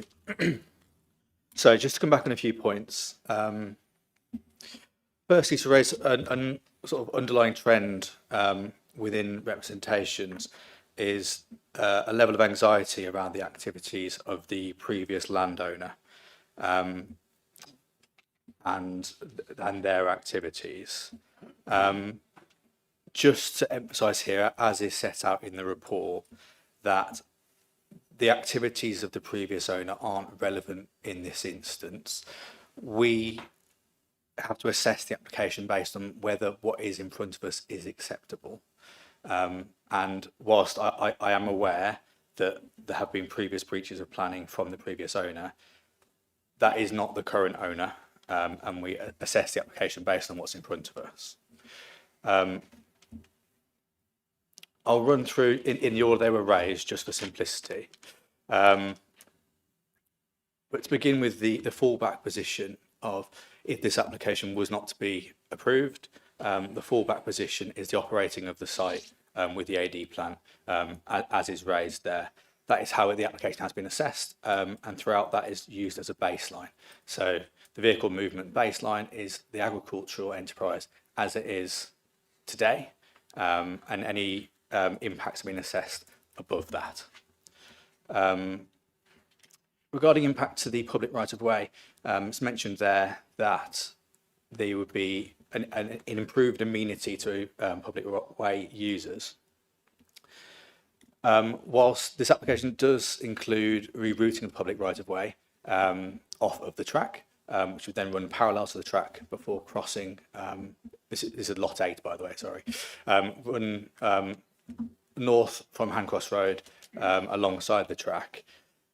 What that comment doesn't capture is that with the significant increase in vehicle movements, the amenity of those users would be harmed. It's entirely true that from the modelling, the proposed use would be quieter. However, that doesn't capture the degree of activity and the intensity of activity that would be generated by this proposal. With relation to MPPF and national policy for the sustainable location of rural development and rural businesses, it is again true that there is scope within the MPPF to site businesses in rural locations. That's quite robustly set out within the report. However, that policy does require considerations of the impact of the setting and for businesses to be suitably located and appropriate to their setting. In this instance, having assessed it, this wouldn't be appropriate and it wouldn't be suitably located. This is the conclusion found in the report.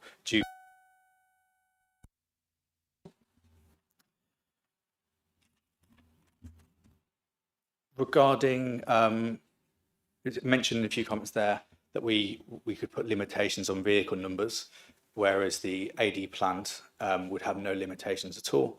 Again, as set out in the report, this proposal wouldn't be able to limit vehicle numbers. So the vehicle figures that are set out in the report are approximations on a best technical guess of what would be generated here by the proposed use. But it wouldn't be possible, that wouldn't be a cap. It's not possible to limit numbers.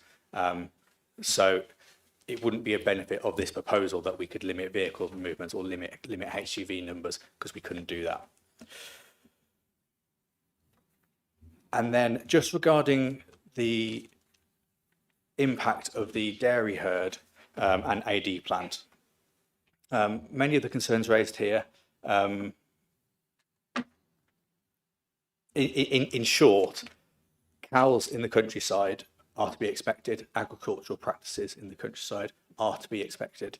There is disruption because of that, but that's where agriculture takes place. And both our local and national planning policy is highly supportive of retaining countryside activities within the countryside.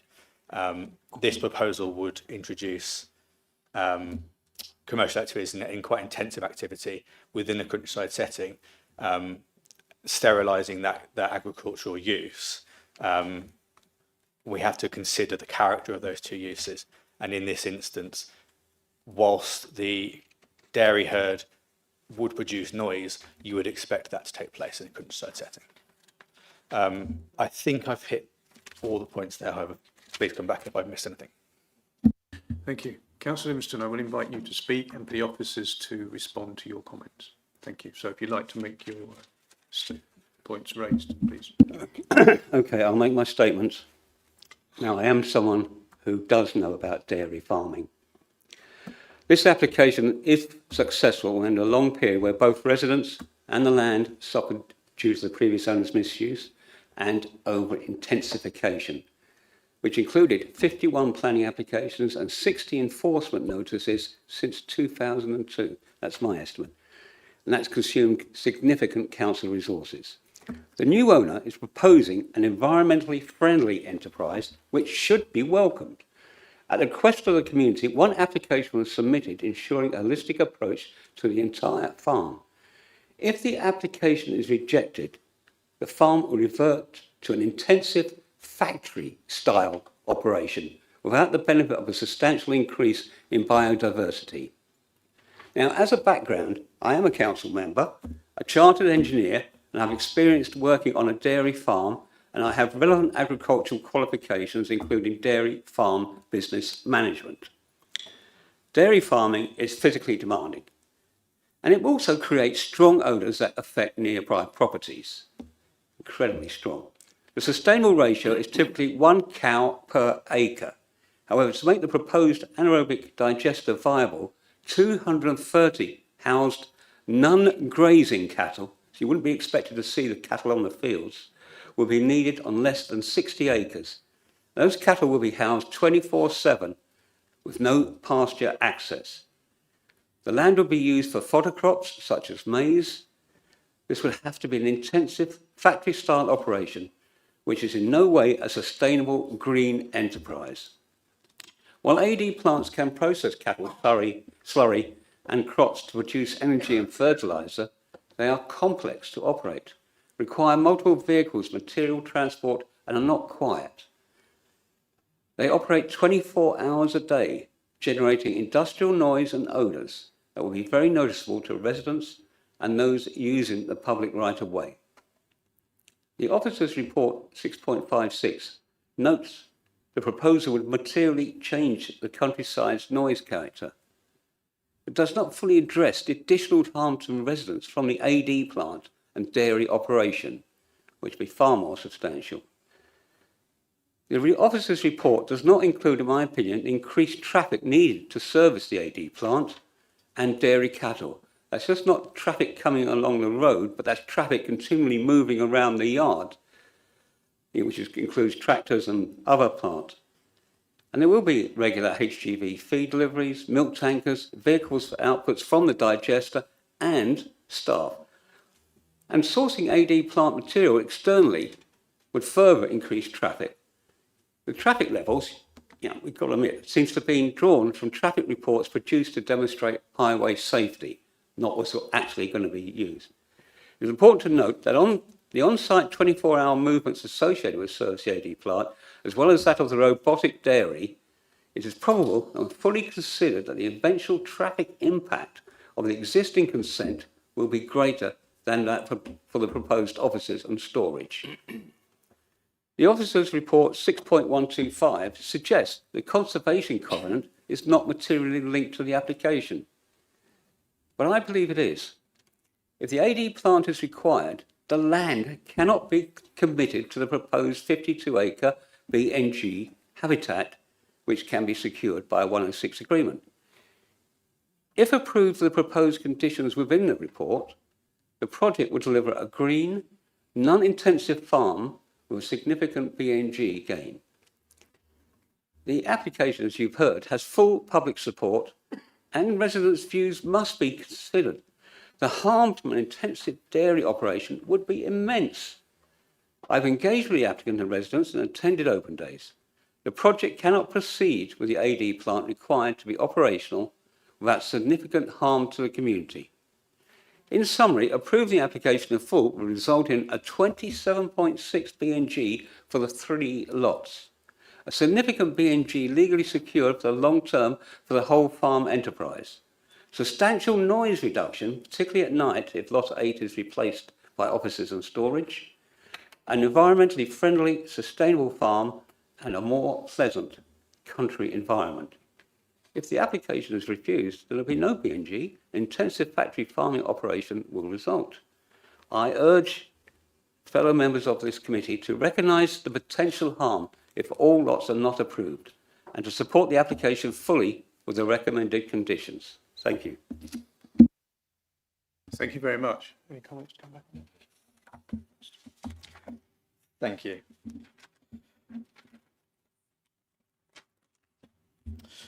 So, just to scan through.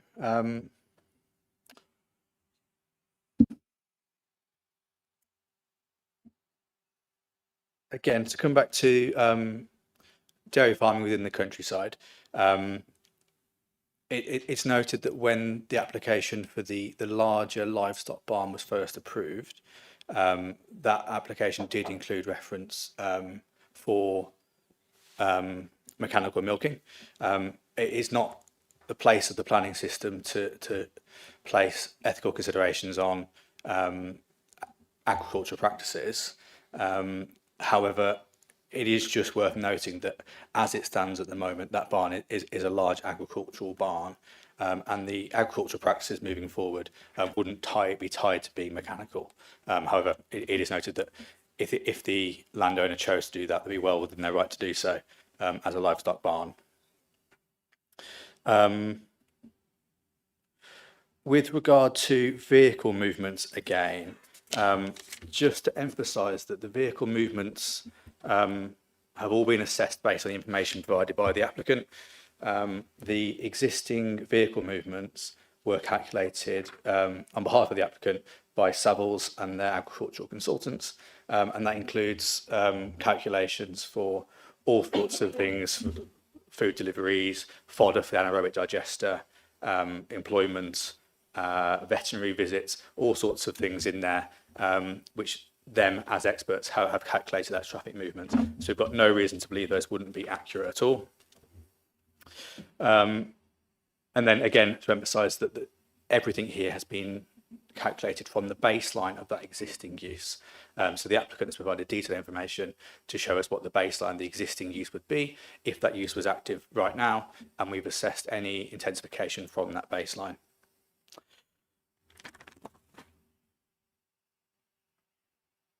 Regarding the B&G, just to ensure members are clear on the two aspects of B&G here. So the 27.6%, I believe, is the B&G that the development is required to deliver in its own right. So to meet that 10% net gain, that would all be delivered within red line boundaries. The second aspect is this conservation covenant, which is 52 hectares, which will be placed under a conservation covenant, and then other developers, if they chose to, could come in and buy off-site credits to deliver B&G off-site. That forms a separate part of the master plan. So a separate part of the wider development aspirations of the site and of the agricultural holding. It is noted that the applicant has offered to secure within a Section 106 agreement that conservation covenant would be enacted should this application be approved. However, there's no convincing evidence in front of us that if this application wasn't approved, that conservation covenant wouldn't proceed nonetheless. There's no evidence really that those two aspects are materially linked beyond the fact that they both form part of a wider redevelopment of the site. For context, there are other aspects as well, which the developer has indicated that they might wish to bring forward at some point or may form part of the wider redevelopment, the wider master plan. But all we're assessing in front of us now is the three aspects that we've set out in the report and the presentation today. If I can just add to the comments of my colleague there, I just want to focus on two aspects really. One is around noise impact, and obviously you've heard from the applicants around the potential to use the anaerobic digester 24/7, operating a digester and with associated movements. I would want to point out that the planning permission for the digester back in 2014 contains a condition which requires that noise from the digester is not audible from any nearby property. So if historically it has been audible, then it is in breach of planning control, and that condition would remain. In terms of traffic movements, etc., Sam, if you can just turn to one of the aerial photographs of the image. I don't want to get into the debate, as long as you're not seeing living. Sure. Yeah, absolutely. Our sort of concern here is the site is very open at the base of a valley. And the proposal in front of you is to reuse these buildings as EG, which is offices, and B8 use. That is based on a prospective occupier, Artemis Aerospace, and a lot of the calculations are based on how they intend to operate the site. However, you will not be approving that business, you'll be approving the land use, which is B8. And as you will see from the proposed layout of the site, if you can just turn to that, you will see obviously there's space for a number of HGVs and other associated activity there.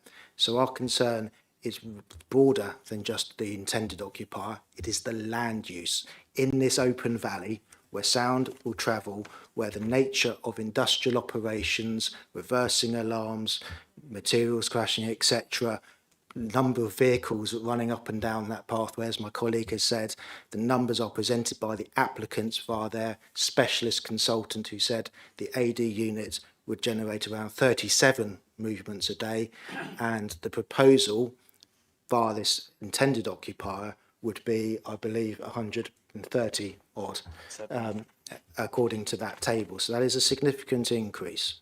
So that is effectively the crux of our concern here. And we have carefully balanced the benefits, and obviously my colleague has said that you should not be considering the behaviour of the previous owner because that is not material.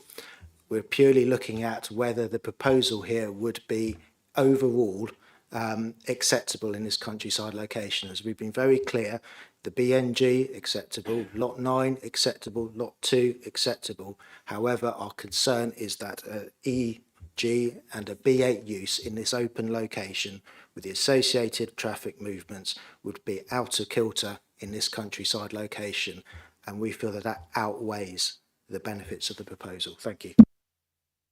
Thank you.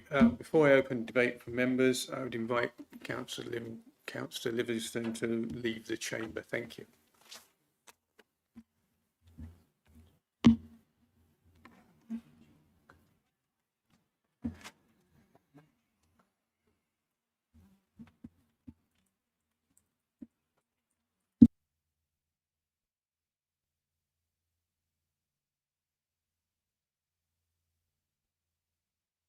Okay, thank you. Open the debate for members. Councillor Mercer, yes. Thank you, Chair, and thank you to the officers. I can understand that this is a difficult one, and that's because essentially it's around 6.144, which is where you summarise the sort of balance of issues relating to Lot 8. You showed the photos just now of the current buildings and made the point, and if I misunderstood this, please correct me, which is essentially that those buildings will be reused with a different purpose. So it's not the buildings themselves going forward into the future that's causing your concerns. I'm seeing you nodding, so I'm assuming that's correct. It is the potential future use of those buildings other than the ones that the present owner is saying that they would use those buildings for now. Yes? And again, I'm seeing that as a... So just to absolutely clarify, there is a degree of harm identified in the works proposed to the external works of the buildings, which would create some urbanising impact. The bulk of the harm identified, however, is the activities proposed, the intensity of activities. And what we've also just emphasised there is that we've assessed this based on the intensities of activities for the proposed occupier for Artemis Aerospace. However, you are approving the land use, so any future occupier could go forward and use that site. Right, to summarise that, you don't like what's proposed now, but you suggest we might like even less what might happen because of the planning permission that's being sought. Okay. And that in itself, and your judgment about that, and I'm not, I'm not criticising you, I appreciate these are the sorts of things you have to make, has to be seen in balance against the fact that essentially the rest of the proposal is acceptable on balance. The other two lots are acceptable on balance. The parish council strongly supports this proposal.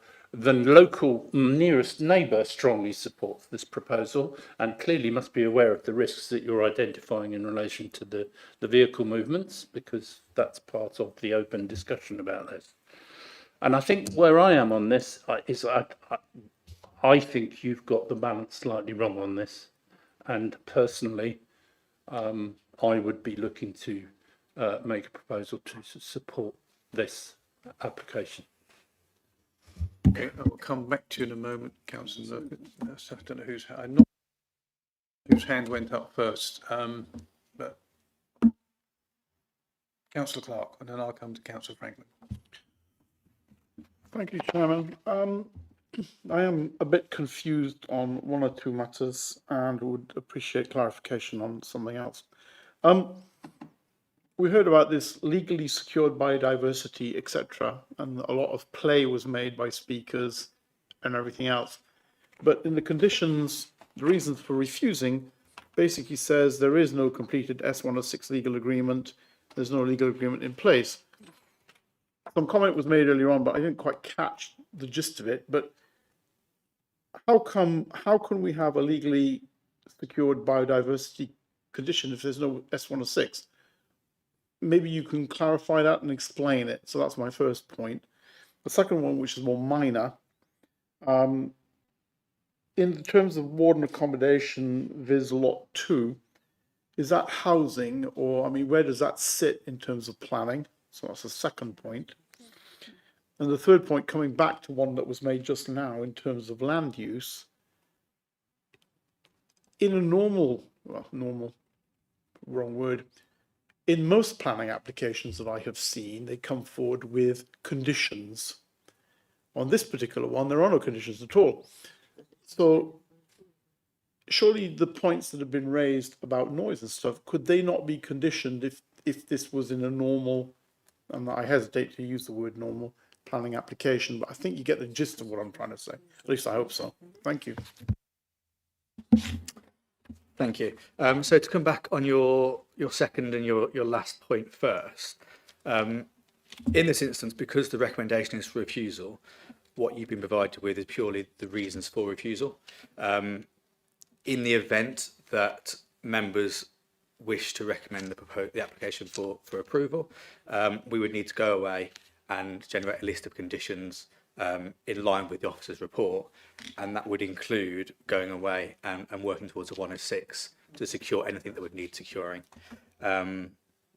With the scope of conditions and the ability to make things acceptable, throughout the report, there's various points where I have commented a condition could be used for this, that, and the other. However, anything in the reason for refusal there are things that officers feel couldn't be made acceptable by a condition.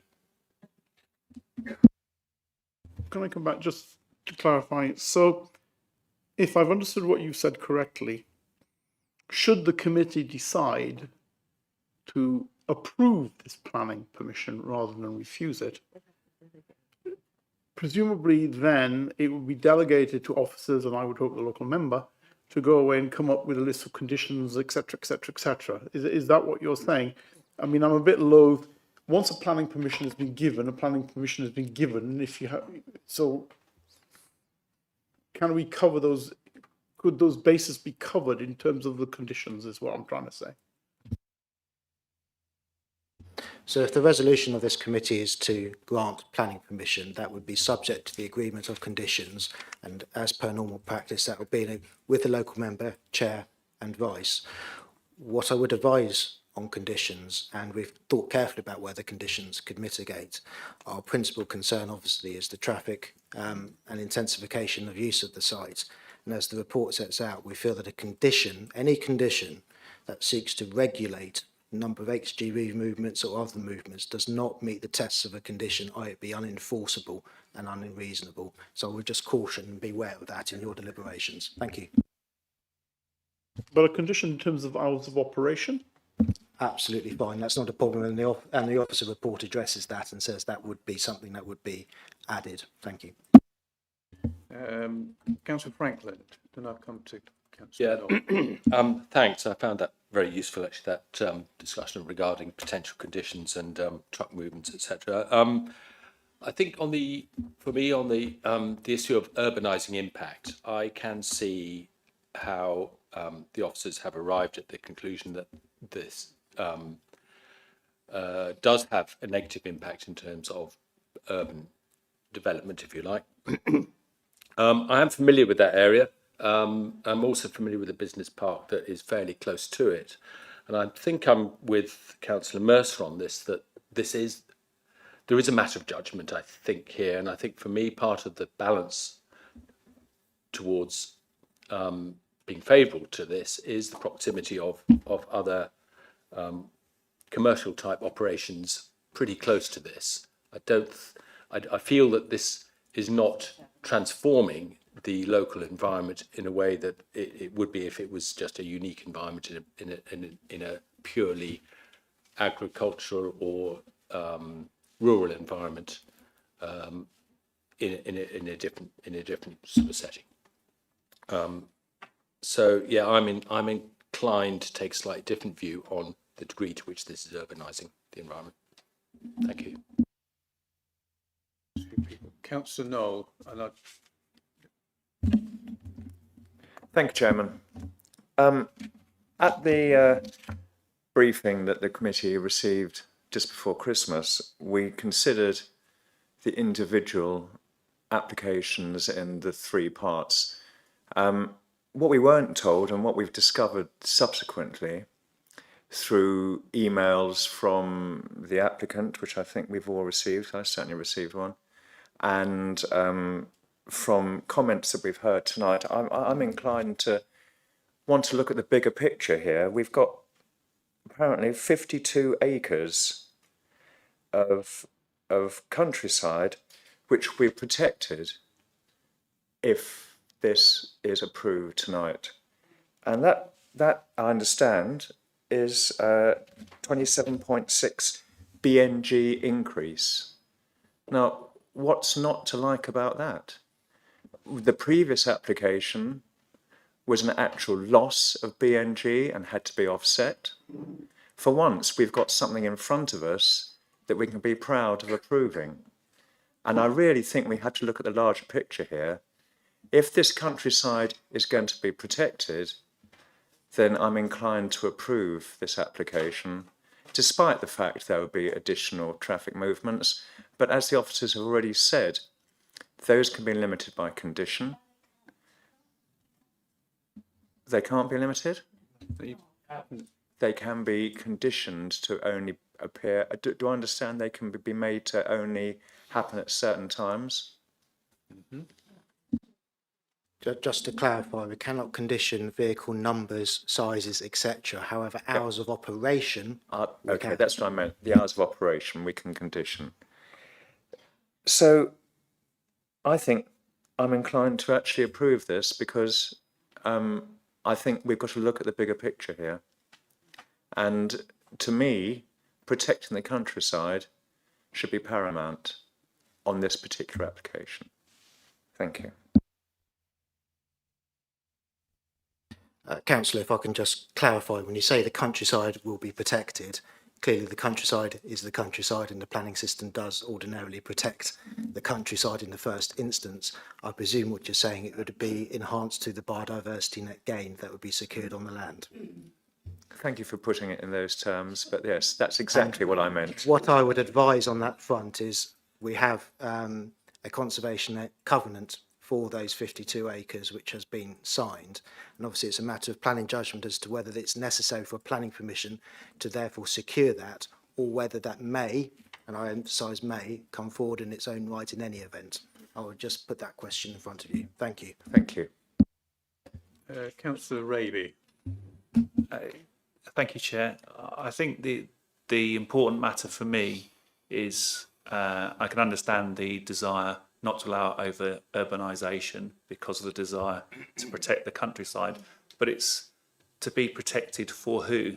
And the local community have had 3 open consultations, and the developer, as far as I can see from the outside, has worked in the way that we'd want all our developers to work, to talk to the local community, to shape something that the local community wants. The fact there are no objections and the parish council and the neighbours support it makes me think that they think this will not harm their valley. I know that valley very well. It's very close to me. I happen to live on an industrial estate that my grandparents' farm turned into.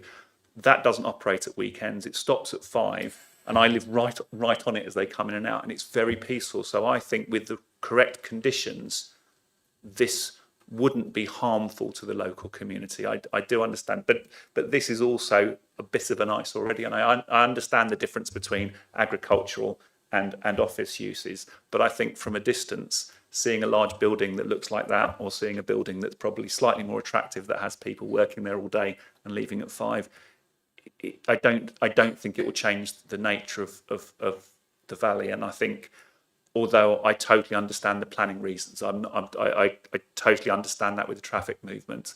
The other issue that I know quite well is that road is very fast. There's a lot of traffic on it already. The local community is quite exercised by traffic coming through the village. And again, the fact that they haven't been worried by that makes me think that they've taken that into account. And it's not, I'm wholly supportive, but I'm minded to follow what Councillor Mercer was saying, to say on balance of the benefits to the community, I'm minded to support it. Thank you. Councillor Vickers. Chairman, I'm probably going to be sounding like a lone voice in the wilderness, but actually I have a serious concern about agreeing to this. If I've understood the officers correctly, I'm sure you'll correct me if I'm wrong, the intensification of this site by allowing this on this lot 8 would significantly increase the number of traffic movements. Am I correct? So that goes from something like 37 a day to increases by about 130 a day. Is that correct? Yeah. To me, in the countryside, that is a significant harmful urbanisation. And I have real concerns about protecting our countryside where we can, and it's unusual to get a recommendation like this that suggests we should refuse it. How do we control the noise levels on the site? I mean, yes, we can control the hours of operation, but in the countryside, which is generally quiet, noise levels travel some distance. And I hear what you say about past activity by the previous owner is not a consideration, and this appears to overcome some of those concerns that have taken place in the past. I have real concern about allowing this. I accept the other 2 lots are absolutely fine, and if those had come forward on their own, I would be saying absolutely 100% agree with the recommendation to approve those. But I have a genuine concern about this level of activity in this countryside location, which I know, and I have driven past here on a number of occasions. I am reluctant to go with a recommendation to approve. Thank you. Thank you. Councillor van der Wouw. Thank you, Chair. I think there are a couple of things we need to just understand that should never happen. The road heading south onto Hancross Road is fine, but we need to make sure that nothing ever goes north. We don't have HGVs going north onto Hammer Pond Road, so that would need to be a condition. And obviously, I think it's also important for us to understand, Councillor Knoll, the 26% increase is an increase on the current area calculation of what's being developed. The 52 acres or hectares is a whole nother thing altogether. So they're not the same thing. One would naturally come because it's be part of the S106, 10% increase. The other one is a covenant that we have to put faith in. And I think we can put faith in that. We can somehow have it as a condition, perhaps. I know this area well. I think we all do. We drive along here regularly. There's a whole bunch of activity along the road there that sort of masks this thing anyway. It's very difficult to see down into that valley as you're driving past. Gatleys, etc. There's quite a lot of activity along there. I don't see this as being an urbanisation as such. It's sort of it's a village expansion, if anything. I think this is very acceptable. And obviously, you know, our officers have to come up with conclusions and reasons, and they've done that. But in the scheme of things, it's so rare that we get no objections to a proposal. I mean, 15 in favour and 0 against is unheard of. And these are local people who see the value in this, and I would support a motion to refuse the refusal and approve the approval. Councillor Trollope, and I'll come to you in a moment, Councillor Lambert. Thank you. It's just a question about conditions.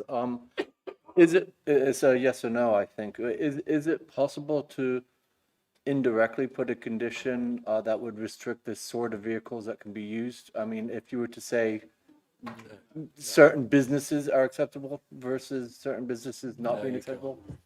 It's just a question. Thank you. Apparently the answer is no. But In short, no, you cannot restrict the types and number of vehicles. In rare occasions, it may be possible to restrict to a personal permission to an individual user, but there have to be very good planning merits to do so. Thank you. Councillor Lambert. Thank you, Chairman. I agree with Councillor Vickers. The intensification of commercial activities in the countryside is not to be allowed. We have sadly already lost hundreds of farms. This, as a dairy farm, cows, you expect cows to be in the countryside, you expect their noise and you expect their odours. Just because there are commercial parks or industrial parks nearby does not mean that we should have more urban creep destroying our precious countryside. Thank you.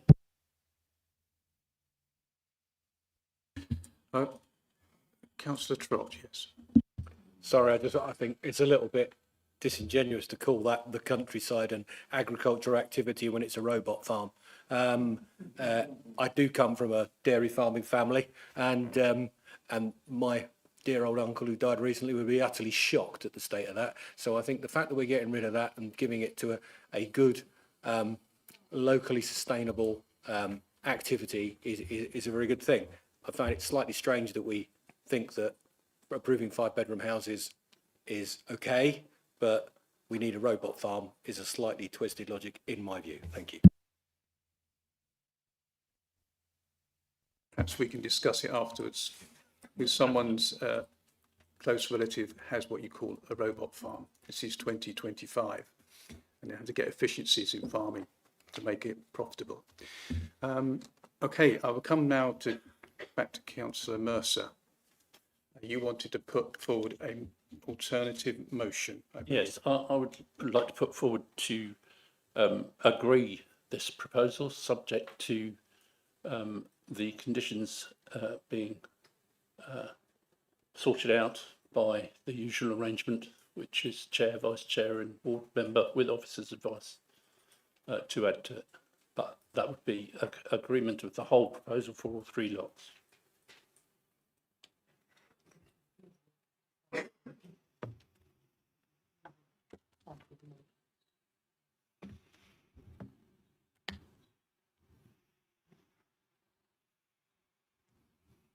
So just to clarify, your motion is to delegate approval of planning permission to the Head of Development and Building Control, subject to the agreement of conditions with the local ward member, the chair and vice chair, and the completion of a Section 106 legal agreement.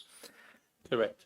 As you are overturning or motioning to overturn to the grant of planning permission, there is a requirement for a reason to go alongside that motion.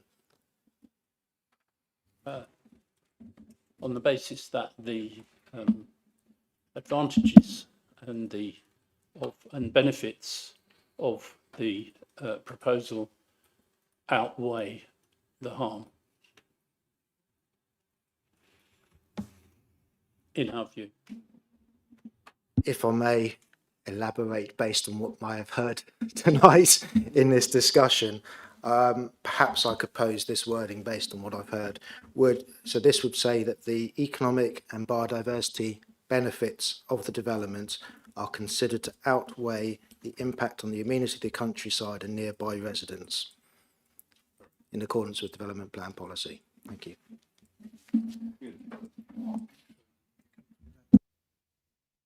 Do I have a seconder for that motion?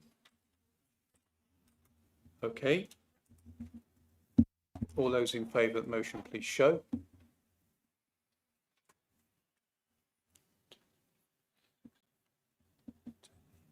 Ten in favour.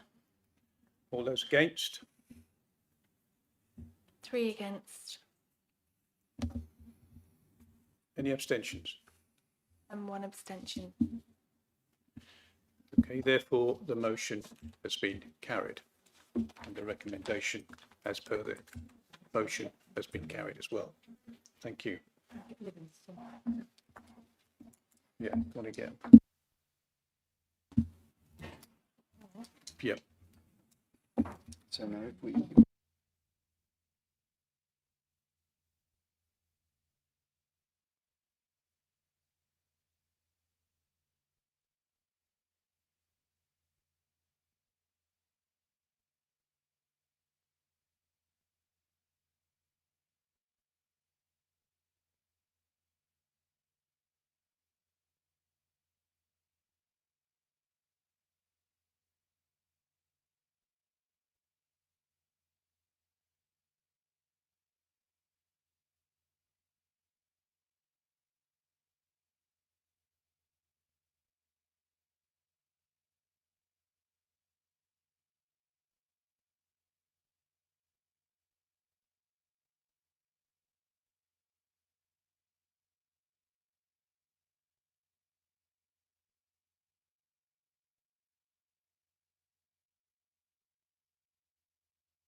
Okay, thank you, Councillor Vickers.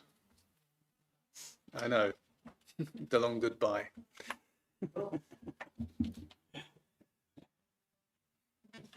Okay, I'm going to put forward a proposal that we move DC 25/18/40 to be the next agenda item. This is the last one currently on the agenda, so apologise to those who are waiting to speak on DC 25/15/06. But I'd like to move DC 25/18/40 up the agenda order. Do I have someone to second that proposal, please? Thank you.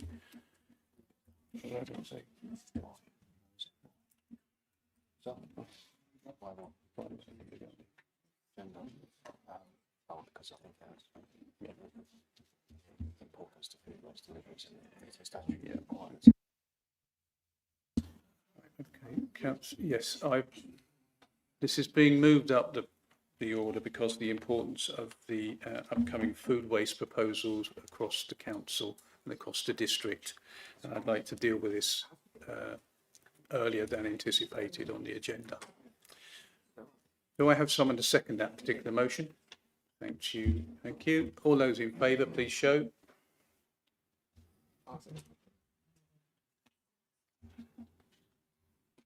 Twelve for. Those against? 1 against. Any abstentions?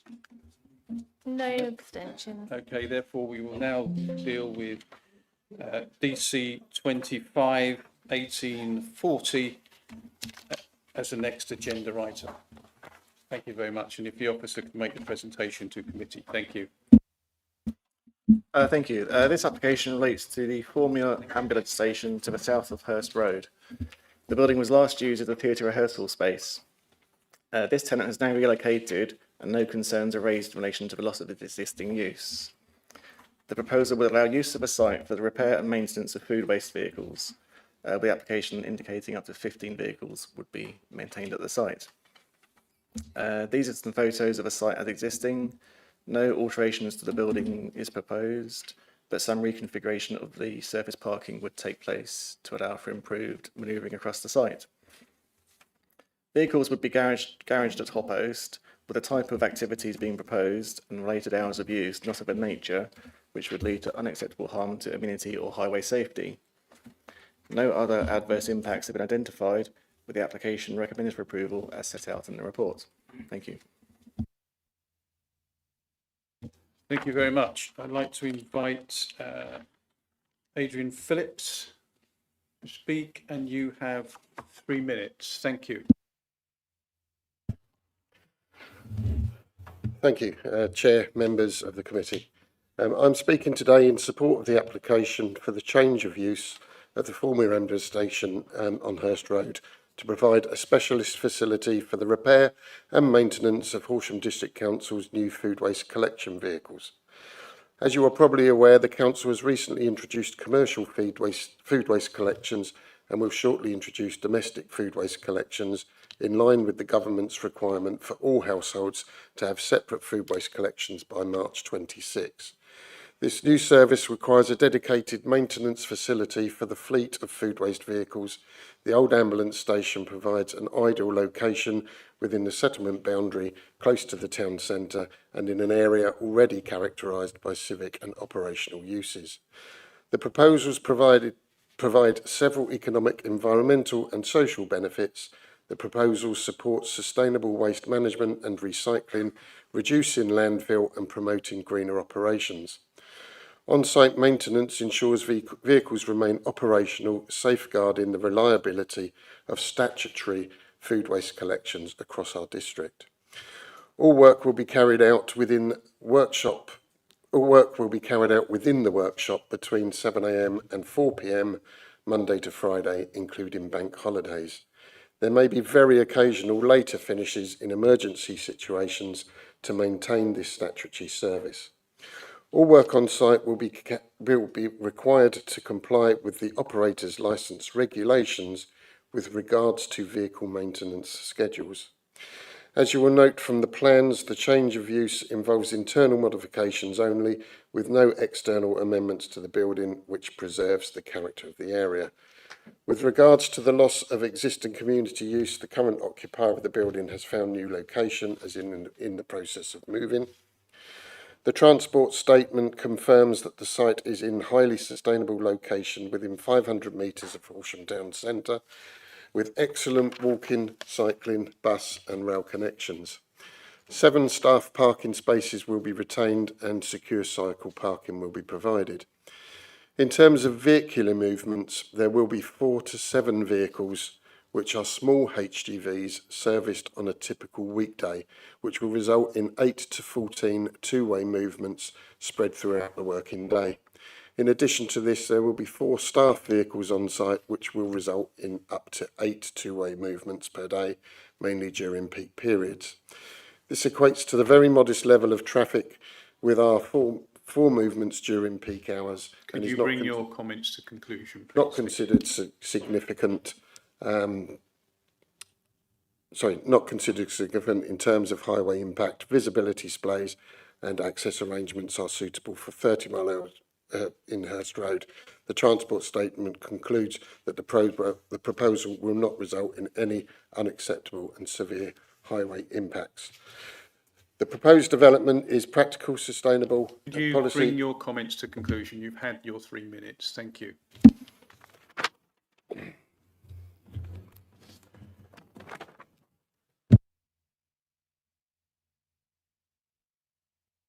I'll open this up for debate by members. Thank you.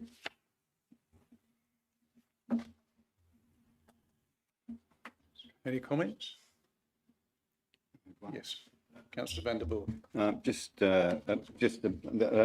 This Colliers obviously is pretty close by, and I don't see any kind of recognition of that. Some of those 16, 17-year-olds kind of waft along Hurst Road. I wonder if we could, is there some way of at least recognising that in this, that you are very close to a college? Might be being a bit pedantic, but. Yeah, I mean, the report sets out the anticipated vehicle movements to and from the site. There's 22 two-way vehicle movements per day, which in the context of Hurst Road isn't felt to be significant. So appreciate the point, but there's no need for extra mitigation on Hurst Road to facilitate the use. Any member wishing to comment? No? Okay, then I will go to the vote. And Councillor Scott, you're not allowed, you're unable to vote on this particular one, I believe. No, sorry, apologies. No, apologies. No. Jumped ahead. I've jumped ahead of myself, that's okay. Apologies, you're all right. Okay, therefore the recommendation is to approve the recommendation as per the committee report and subject to the appropriate conditions. All those in favour, please show.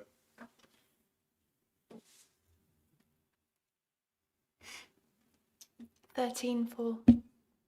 Any against? Yeah, sorry, unanimous because Councillor Mercer Okay, isn't voting. all right, thank you, sorry. Therefore, the recommendation has been carried. Chair, Thank you very much. Could the minutes reflect that I did not vote?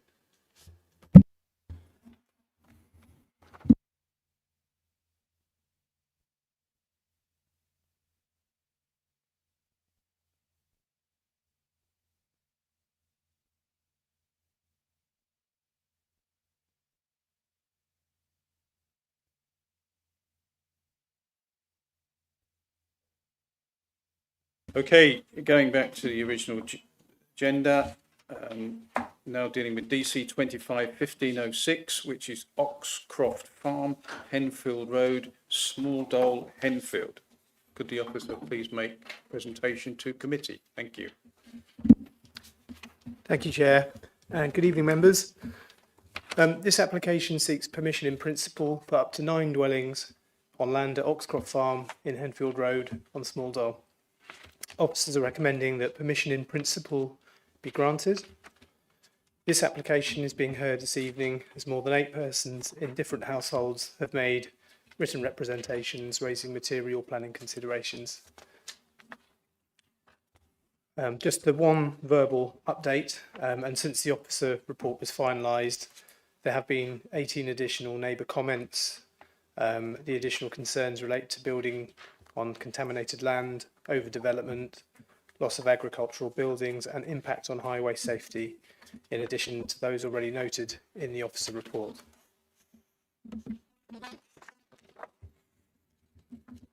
The site can be shown on the location plan and aerial map. It measures approximately 0.55 hectares and comprises an existing farmyard and commercial yard containing buildings and hard standing.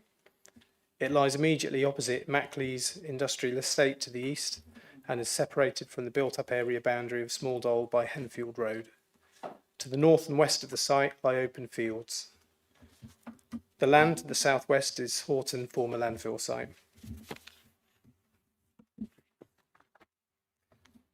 The site forms part of a neighbourhood plan allocation under Policy 4 of the Upper Beeding Neighbourhood Plan, which identifies the wider land holding for approximately 20 dwellings. This slide shows the built-up area boundary outlined in orange, with the wider site allocation respective to Policy 4 of the Neighbourhood Plan. The current application relates only to the yard area of the site to the south, the southern portion of the allocation, and represents the brownfield component of that allocation. This slide shows an indicative layout which demonstrates how the dwellings would be achieved within the red line area.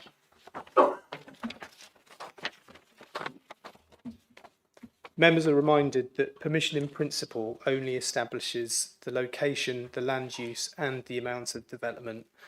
Matters such as layout, design, access, landscaping, drainage, highways, ecology, contamination and affordable housing are all reserved to the technical details consent stage.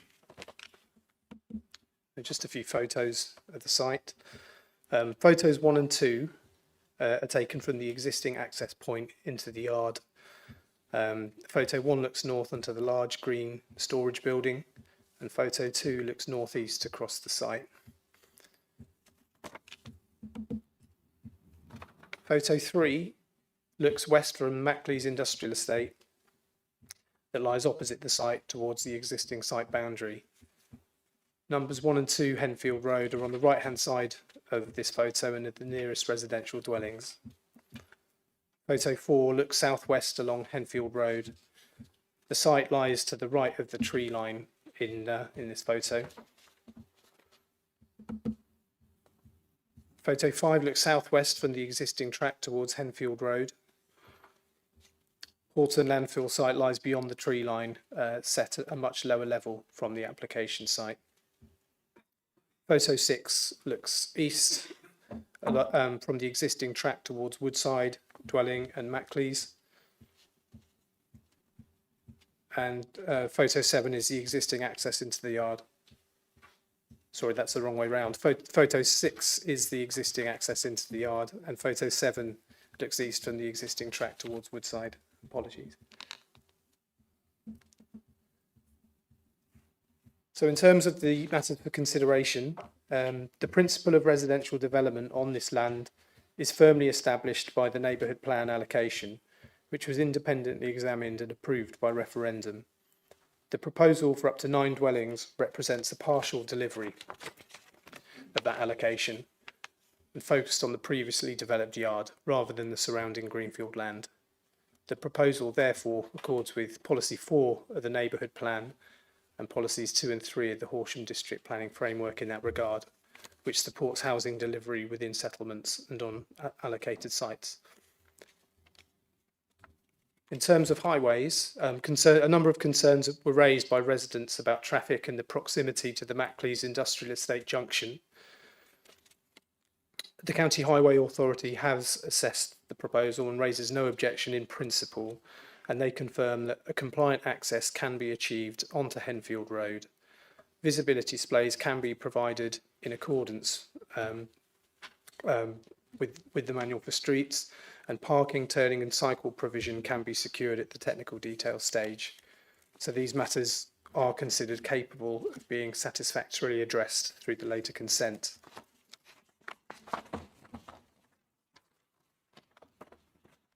So in terms of affordable housing, this relates to 9 dwellings, and the site forms part of a single allocation for around 20 homes. And under policy 16 of the framework, the council is able to aggregate affordable housing requirements across phased development.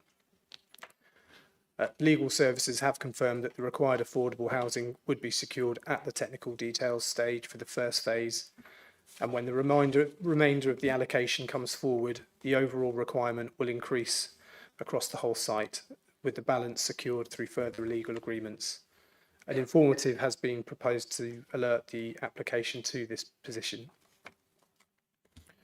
In terms of other matters raised, there was the issue of the potential cumulative impact with the undetermined outline application to the north for up to 45 dwellings.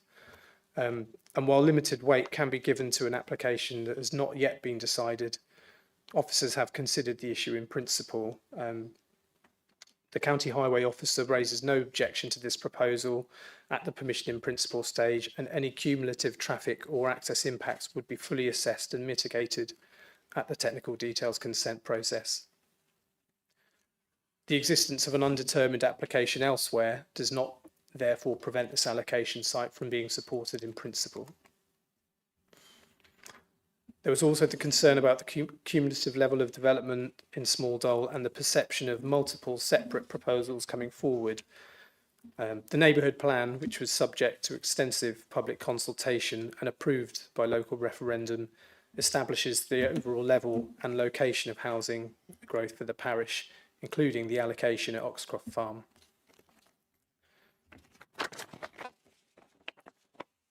So in terms of the planning balance, the members are being asked to consider whether the principle of up to 9 dwellings on this part of an allocated site is acceptable. It delivers housing on a neighbourhood plan allocation. It focuses first on the brownfield farmyard. It's acceptable in highways and water neutrality terms in principle, and allows detailed impacts on landscape, ecology, flooding, amenity, contamination and design to be fully assessed at technical detail stage.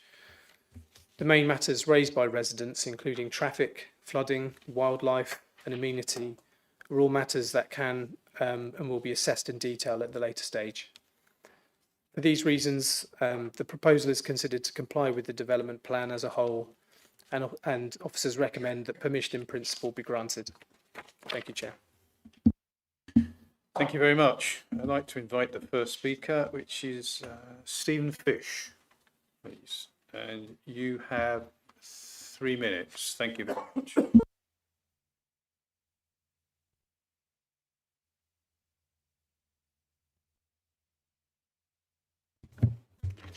Good evening, Chairman, members. My name is Stephen Fish and I've been the tenant of Oxcroft Farm for the last 50 years. I object to this application. To demolish farm buildings in favour of this and future development is not acceptable. The farming industry has suffered enough with developers gaining unsuitable brownfield sites for greed and not necessity.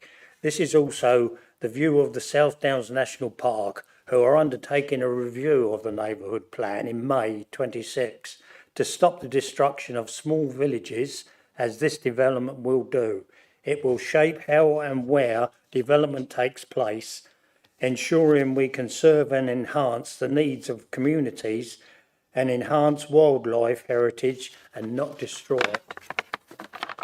The proposed development will be destroying natural habitats. Barn owl numbers have dropped nationally due to the demolition of farm buildings for them to nest in. Both barn owls and bats can be found at Oxcroft Farm, as well as a variety of wildlife in the adjoining land. The plans cannot meet the criteria of neighbourhood plan. For example, affordable homes, blending in with the local site. The neighbourhood plan specifically refers to the following: maintaining the natural and historic character of the parish and its location within the South Downs National Park, maintaining the parish's natural landscape. How can green infrastructure and a loyalty to the character of the parish be achieved when you are destroying rural landscapes?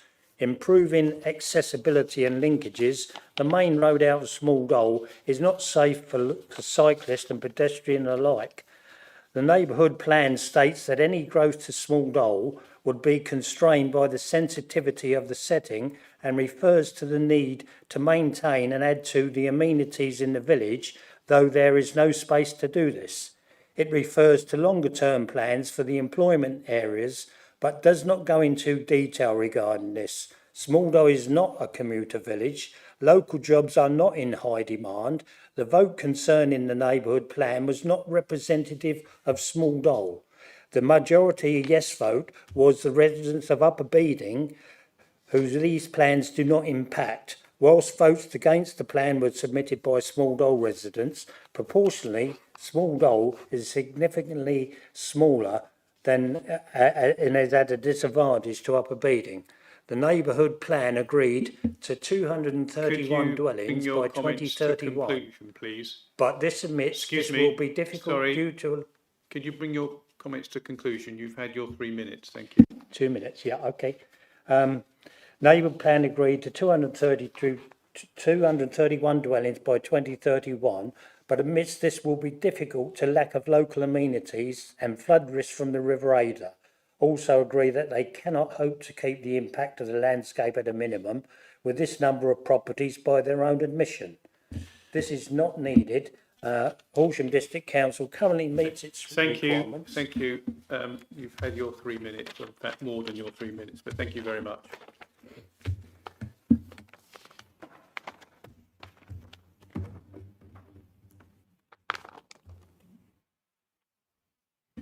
I'd like to invite Mick Clark.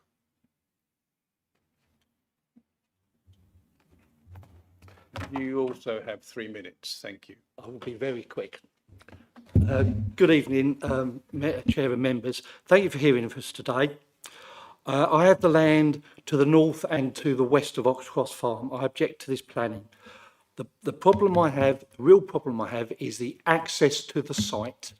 The access, whoever's done the working out the whatever it is, the roadway, we have 44 60-ton lorries coming over the hill, turning right into the industrial estate. That is a real no-no. We've even had the operator, the owner of the industrial estate, put an objection in. There has not been any support for this application. You in your previous debate was saying about the lady who said she wanted the application to go through. There has been no supporters for this. There's always been objectors. Mr. Fish has been on that site for 53 years. He has a legal agreement to roll on to the next generation. What's going to happen to that? There's also a problem with what was there in the past. It is believed that the lagging out of different refits of the cement works was dumped on that location. We've got no evidence to say that. We've just got the old boy in the village knowing what's been put there. Again, going back to the people, I think we've had 80 people object to this application. Please take on board what our locals are saying. I have just had permitted development for an agricultural shed. I believe, and I'm looking to have this clarified, there is a regulation that you can't have cattle near housing, so maybe it works in the other way. You can't have housing next to cattle, yeah? And although I've just had permitted development, I have cattle, I have sheep, I have some ducks, I have had pigs, but not at the moment. So that is right next to this location. And I'm sure that regulation works in reverse. Hang on.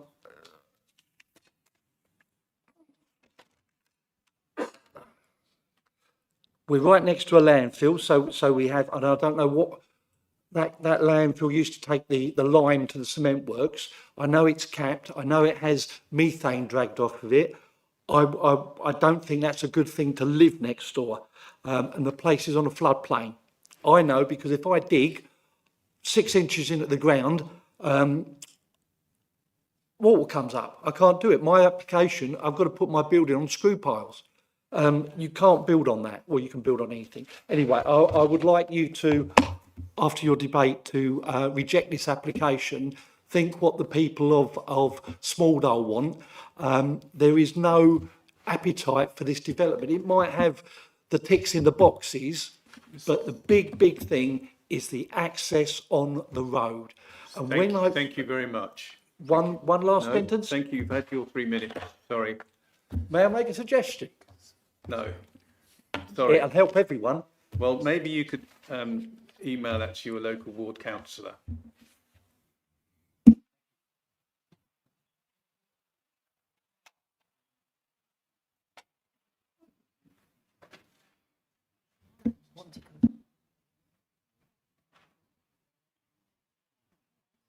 Okay, moving on to invite Ben Leon. You have 3 minutes. Thank you very much. Good evening. I live by Oxcroft Farm and I think, well, I am opposed to this, and my reasons are the drainage that we currently have in Smalldale and where we are is highly inadequate for what the rainfall, when we have heavy rainfall, it does flood down there. It's flooded the pub many a times, and in north of Smalldale, down by Sands Lane and bottom of Tottington Drive, houses have occasionally flooded down there, and I just think that's a bad idea, putting houses on what is essentially a floodplain. The wastewater treatment works at the north end of Smalldale doesn't cope with the amount of houses that are already in Smalldale, and adding to that is just going to cause further problems. And in order to address these problems, you would have to spend an enormous amount of money, and you would disrupt the entire village because it's from one end to the other. and local amenities as well. We have one bus route through Small Dole, and it is very irregular. It's not consistent. You have one shop in Small Dole, you've got a pub, and that is it. If you need to get anywhere to any other shops, you have to go to Henfield or you have to go to Stenning, but you have to drive. You can't rely on the buses, and that is the only form of public transport that we have. And already with parking as well in Small Dole, it's bad enough. People park right out by the shop, blocking people's driveways. It reduces, well, it doesn't reduce anything. The traffic still comes through there. It just causes disruption during the evenings and peak times. And yeah, that is pretty much all I have to say. Thank you. No, thank you. Thank you very much. Would ask Peter Rainier, and you have.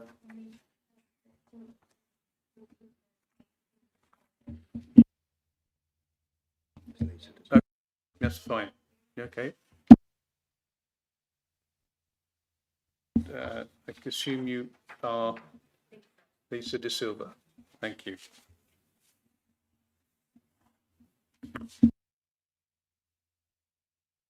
You have 3 minutes. Thank you. Thank you. Good evening, committee. As the committee report sets out, this is a permission in principle application, which is the first in a two-stage process and only seeks to establish whether the site is suitable in principle for development. The matters to be considered in this first stage are limited to the location of the site. Could you just speak a little closer to the microphone? Oh, sorry. So members can hear you clearly. Thank you. The land use and the amount of development proposed. All other matters are to be dealt with in the second stage, which is the technical detail stage. In terms of the location of the site, it is next to the built-up area boundary of Small Dole and is sustainably located, being close to the local services in the village and to the existing bus stops, which provide links to the wider area. It is important to note that the application site is part of a wider allocation for residential development of around 20 houses in the neighbourhood plan. Therefore, the principle of housing development on the site, in planning policy terms, has already been established. The proposed use of the land and the amount of development should be considered acceptable, and it should be noted that there have been no technical objections from statutory consultees. We do note the comments from the public which have been submitted on this application, but consider that most of these issues relate to matters which will be dealt fully at the later stage by the technical details consent. Whilst these matters are not for consideration for this application, we would like to take the opportunity to respond briefly on some of these points. With regards to affordable housing, this will be provided on site at the technical details consent application. As for access to the site, work has been undertaken to find a new alternative safe access onto Henfield Road, and this has received initial support from West Sussex County Council. However, full details of any new access, parking, visibility displays, etc. will be provided at the technical details consent stage. We also note that West Sussex County Council have not raised an objection to this application in principle. We note concerns have been raised about the cumulative impact of this and the other potential development sites in the village. However, it should be noted that this application is not speculative, as it relates to a site which has already been allocated for development in the neighbourhood plan. And as such, there is a reasonable expectation that development should come forward on this site. To summarise, this is a site which is allocated for housing. It is on previously developed land, which is sustainably located. The proposal complies with all the relevant HDPF planning policies and is supported by an allocation in the neighbourhood plan. It will provide a small, but nonetheless helpful contribution to the Council's 5-year housing land supply. As such, we would urge you to follow the recommendation and approve this application. Thank you very much. Thank you very much.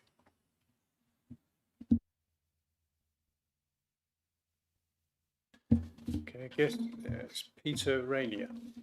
Right, thank you, Chairman. Thank you, members of the committee. I'm Peter Rainier, Director of Planning at DMH Stallard. You just make sure you speak clearly into the microphone. Thank you, so we can all hear you.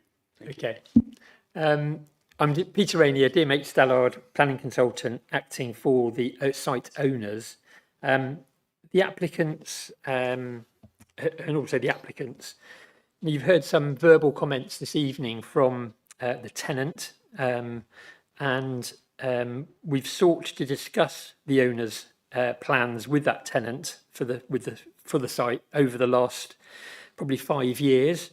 They have, however, made it clear that they have a strong objection to what is being proposed and have therefore not been willing to engage with us. The tenants' objections are obviously understandable, and we're sympathetic to them and willing to discuss matters with Mr. Fish going forward. But essentially, they are private matters between the tenant and the landowner, and they're not matters for your consideration as a planning committee. And I'd refer to your officer's report at paragraph 6.5 to 6.7, which I think properly and adequately summarises that issue from a planning perspective. The owners have sought to progress the planning and development of this site in an appropriate and proper planning manner. This is not a speculative development, but one which has been supported locally, notwithstanding what has been said by a number of the speakers. It's allocated for housing in the neighbourhood plan. It's been through extensive consultation in that respect, and the objectors have known of the owner's intentions and the neighbourhood plan allocation for over 5 years. So all of that being said, there's strong policy support for this scheme. And just to pick up on a couple of points that were raised by the speakers, firstly, the site is not within the South Downs National Park. Issues such as barn owls and bats and the like will all be considered at the detailed stage. And there's no harm to local landscape from this development. This is in fact a wholly brownfield site with metal-clad utilitarian barns and large gates at the site entrance. So there'd be no harm there from visual impact, in terms of visual impact from the development. Obviously, you're in a situation as a local authority where you don't have a 5-year supply. This scheme is within an allocated site and therefore, in our view, should be supported. And therefore, I hope that you'll agree with your officer's recommendation. Thank you. Thank you very much. The officers wish to come back on the comments made. Thank you. I'll try to keep them as brief as possible. Thank you, Chair. Yeah, just a quick comment on the loss of agricultural buildings. This was considered at the allocation process stage, so shouldn't form part of your consideration today. Any additional farm buildings would be a matter for the landowner and would be assessed under a separate planning application and judged on its own merits. In terms of the access objection, the County Highway Authority have confirmed that visibility displays can be achieved and would be subject to technical details. In terms of the comment on flooding, it is within flood zone 1 and there is no apparent risk of surface water flooding, but any flood risk would be again assessed at technical detail stage. That's all I have. Thank you. Thank you. Now open this up for debate from the members. Councillor Trott. Thank you, Chair. It's just a point of clarification. One of the speakers mentioned something about a rule that said he couldn't have cows next to dwellings or livestock next to dwellings or the other way around. Could they clarify if that's a thing? Because it's not something I've heard before, but anyway.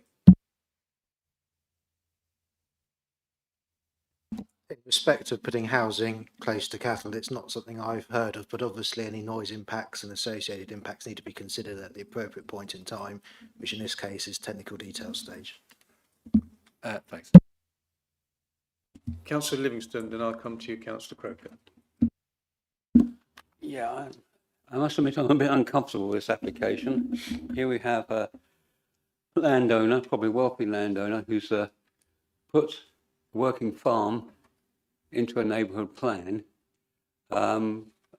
which will result in ousting a tenant who's been operating at the farm for 53 years, I think he said. I find that distasteful. And I think, we should consider that, because that farm has been working, and we do need farms. And we're just going to try and replace it with some nondescript housing, 9 houses, which is a small number of houses. The other question for officers, the technical details consent, will that come to committee for approval? It would be subject to the usual scheme of delegation. So if there are the right number of objections or representations contrary to our recommendation, or it's called in, it will come in before you. Thank you. Just point out, councillor, that the applicant's wealth is not material to the planning decision. Thank you. Councillor Knoll, I think you had your hand up and I've lost track. That's right, Chairman. I can jump in at any time. This is a difficult one for us because it's a planning in principle, and so there's very little we can object to in terms of detail.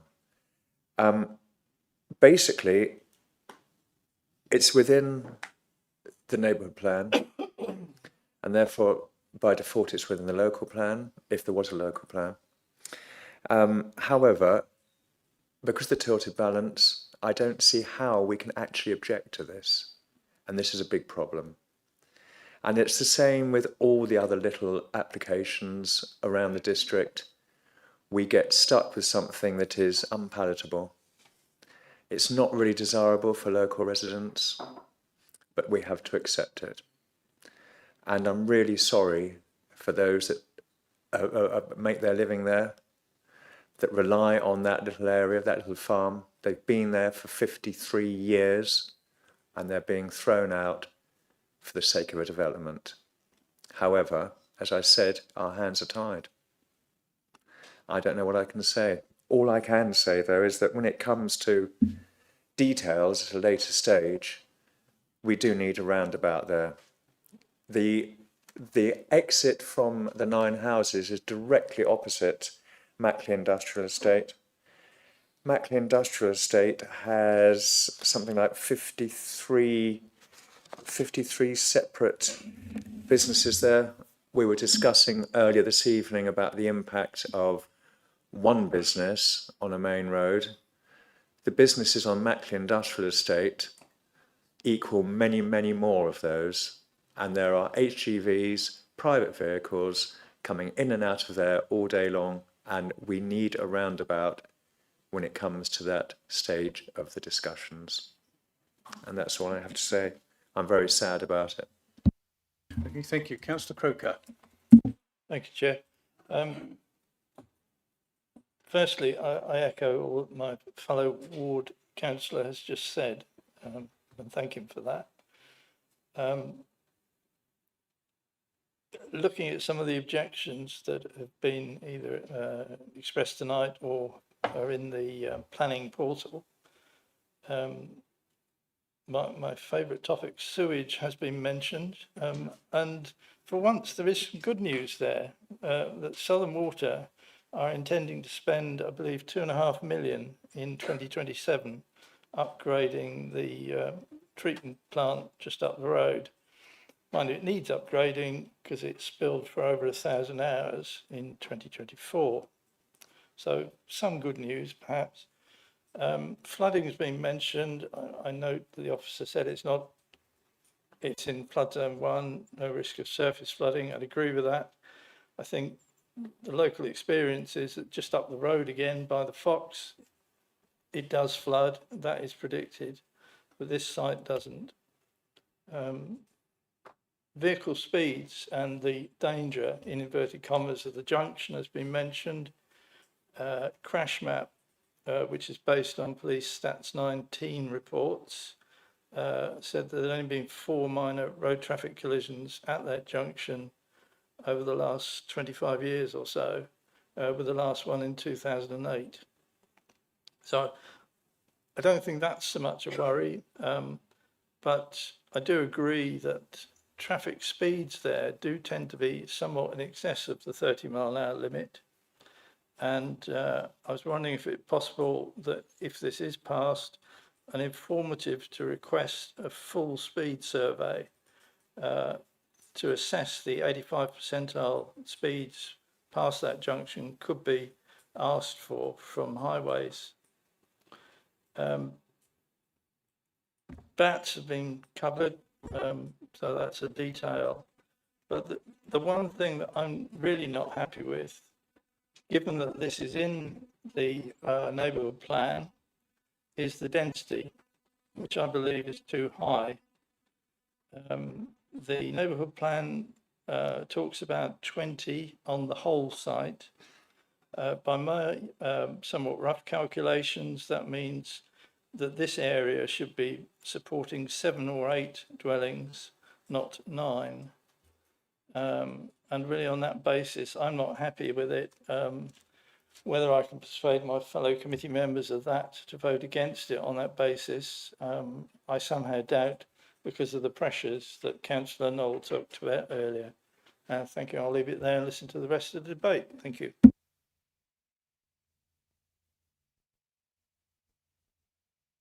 All right, just to respond to a couple of comments there around the informative around the speed survey in 85th percentile, that would occur naturally as part of the transport assessment that would be carried out at technical detail stage to inform the visibility displays that are required at this junction.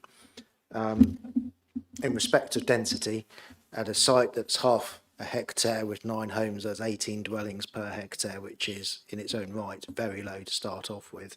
And just from looking at the image in front, there you can see some indication of some of the properties in the vicinity which are of similar size, similar curtilages, etc. So as officers, our advice would be that the density here is appropriate, particularly considering the national requirement to make best use of brownfield land. Thank you. Councillor van der Burg. Yeah, look, just a real quick one, and possibly a bit off message. I'm having a bad math day today. Might be because I'm a geologist, I don't know that this has no bearing on the map that's in our report. It's upside down, and I just find that difficult to put into the context of what we're talking about. Similarly, with the one where we had the covenant BNG, we could have had that outlined on the map, and we could have had the circle on the first map outlined. Just a little heads up that it helps us if we get all of these, if we can see as much as possible that relates to what we have in front of us here. Thank you. Thank you. Noted. Any other member wishing to comment on this application? No. Okay, we will go to the vote, and Councillor Croker and Councillor Knoll, you will not be able to vote. And the recommendation is to approve permission in principle. All those in favour, please show.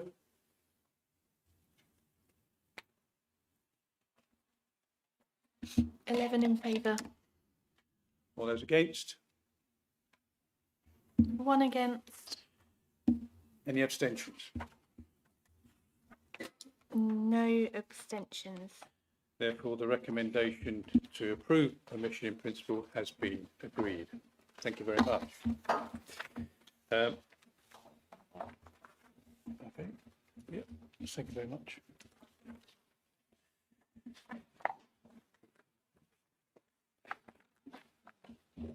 Moving on to item DC 241923, Garden House, Curves Lane, Horsham.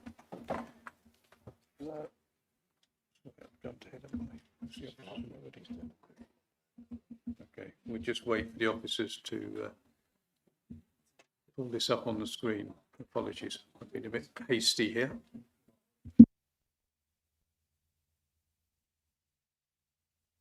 Okay, thank you. If the officer could make that presentation to committee. Thank you. Prior to the presentation, we have an update on the recommendation. The committee report sets out a recommendation as to approve planning permissions subject to 106 agreement, with the conclusion advising that this agreement is to secure off-site BNG. The report does, though, confirm that as a self-board dwelling, it would be exempt from BNG requirements.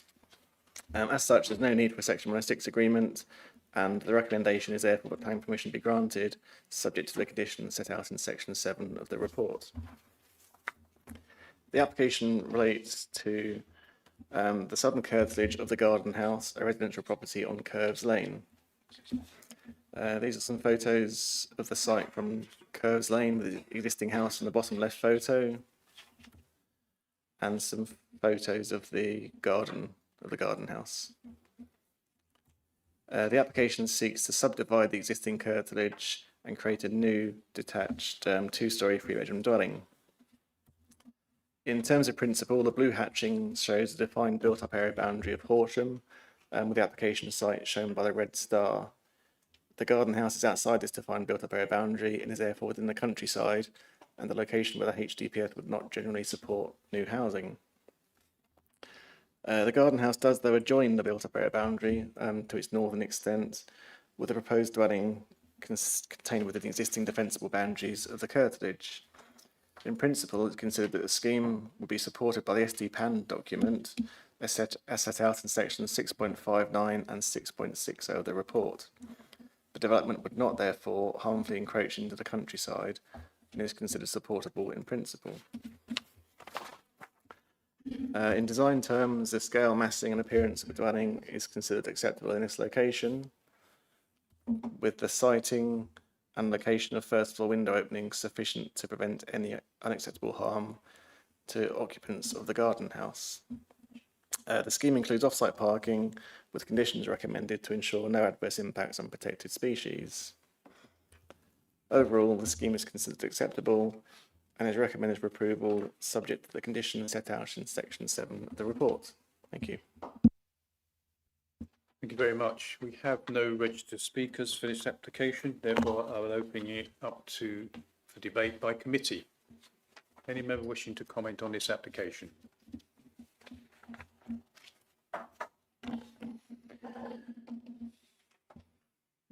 Councillor Livingston. I note there was no comments from the parish council or neighbourhood council. It's a pity they couldn't consider it. This is quite close to where I actually live, although it's about half a mile away. This is not in the built-up area. It's outside the built-up area boundary, and it's one dwelling. Should we be considering this? It wouldn't go into any local plan or whatever. My feeling is that we shouldn't be approving these odd developments which are encroaching into the countryside. Yeah, so essentially, if we're in a position where we had a 5-year housing and supply, we would be considering it against the HDPF, which wouldn't support incremental growth of settlements. But because we're not in that position, we have the SD-PAN to basically focus new speculative housing to the edge of settlements because they're the most sustainable locations. And because this site is within the garden of a house which adjoins the built-up area boundary of Horsham, that's the only reason we're supporting it. Yeah. Councillor Mercer, yes. I just wanted to ask exactly that question, whether the corner adjoinment counted, because inevitably that would lead to the garden being agreeable to us, supposedly. Yeah, we had a debate on that because it's obviously not clear because the policy is not designed for that particular circumstance, but we felt a reasonable reading of a policy was that providing it's within a defensible boundary such as the garden and the main house adjoins the built-up area boundary, and that's sufficient. Yeah.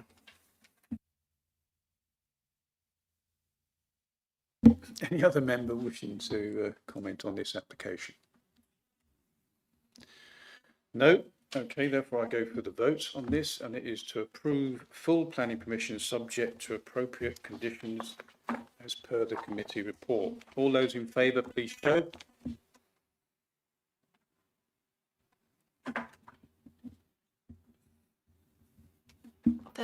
for.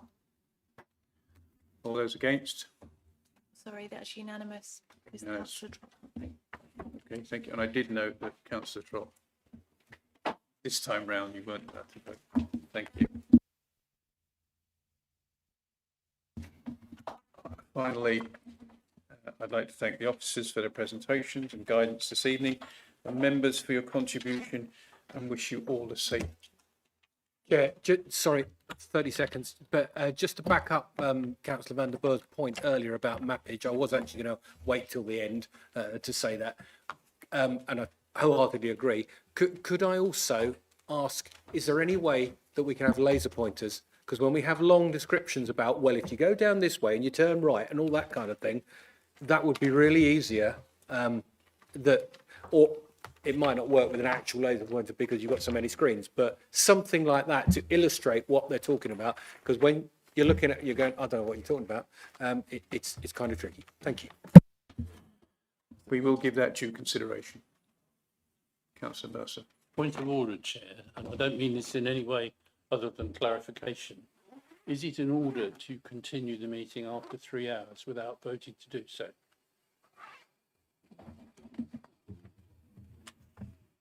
As I understand it in the Constitution, all committees are subject to the same debating rules as the council.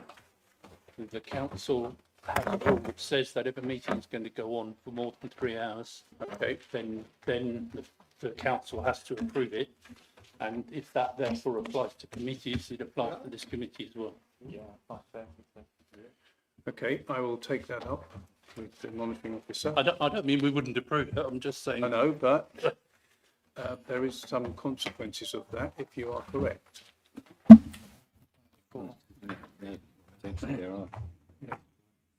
Okay, so finally, at 20:53, I bring the meeting to a close. Thank you very much.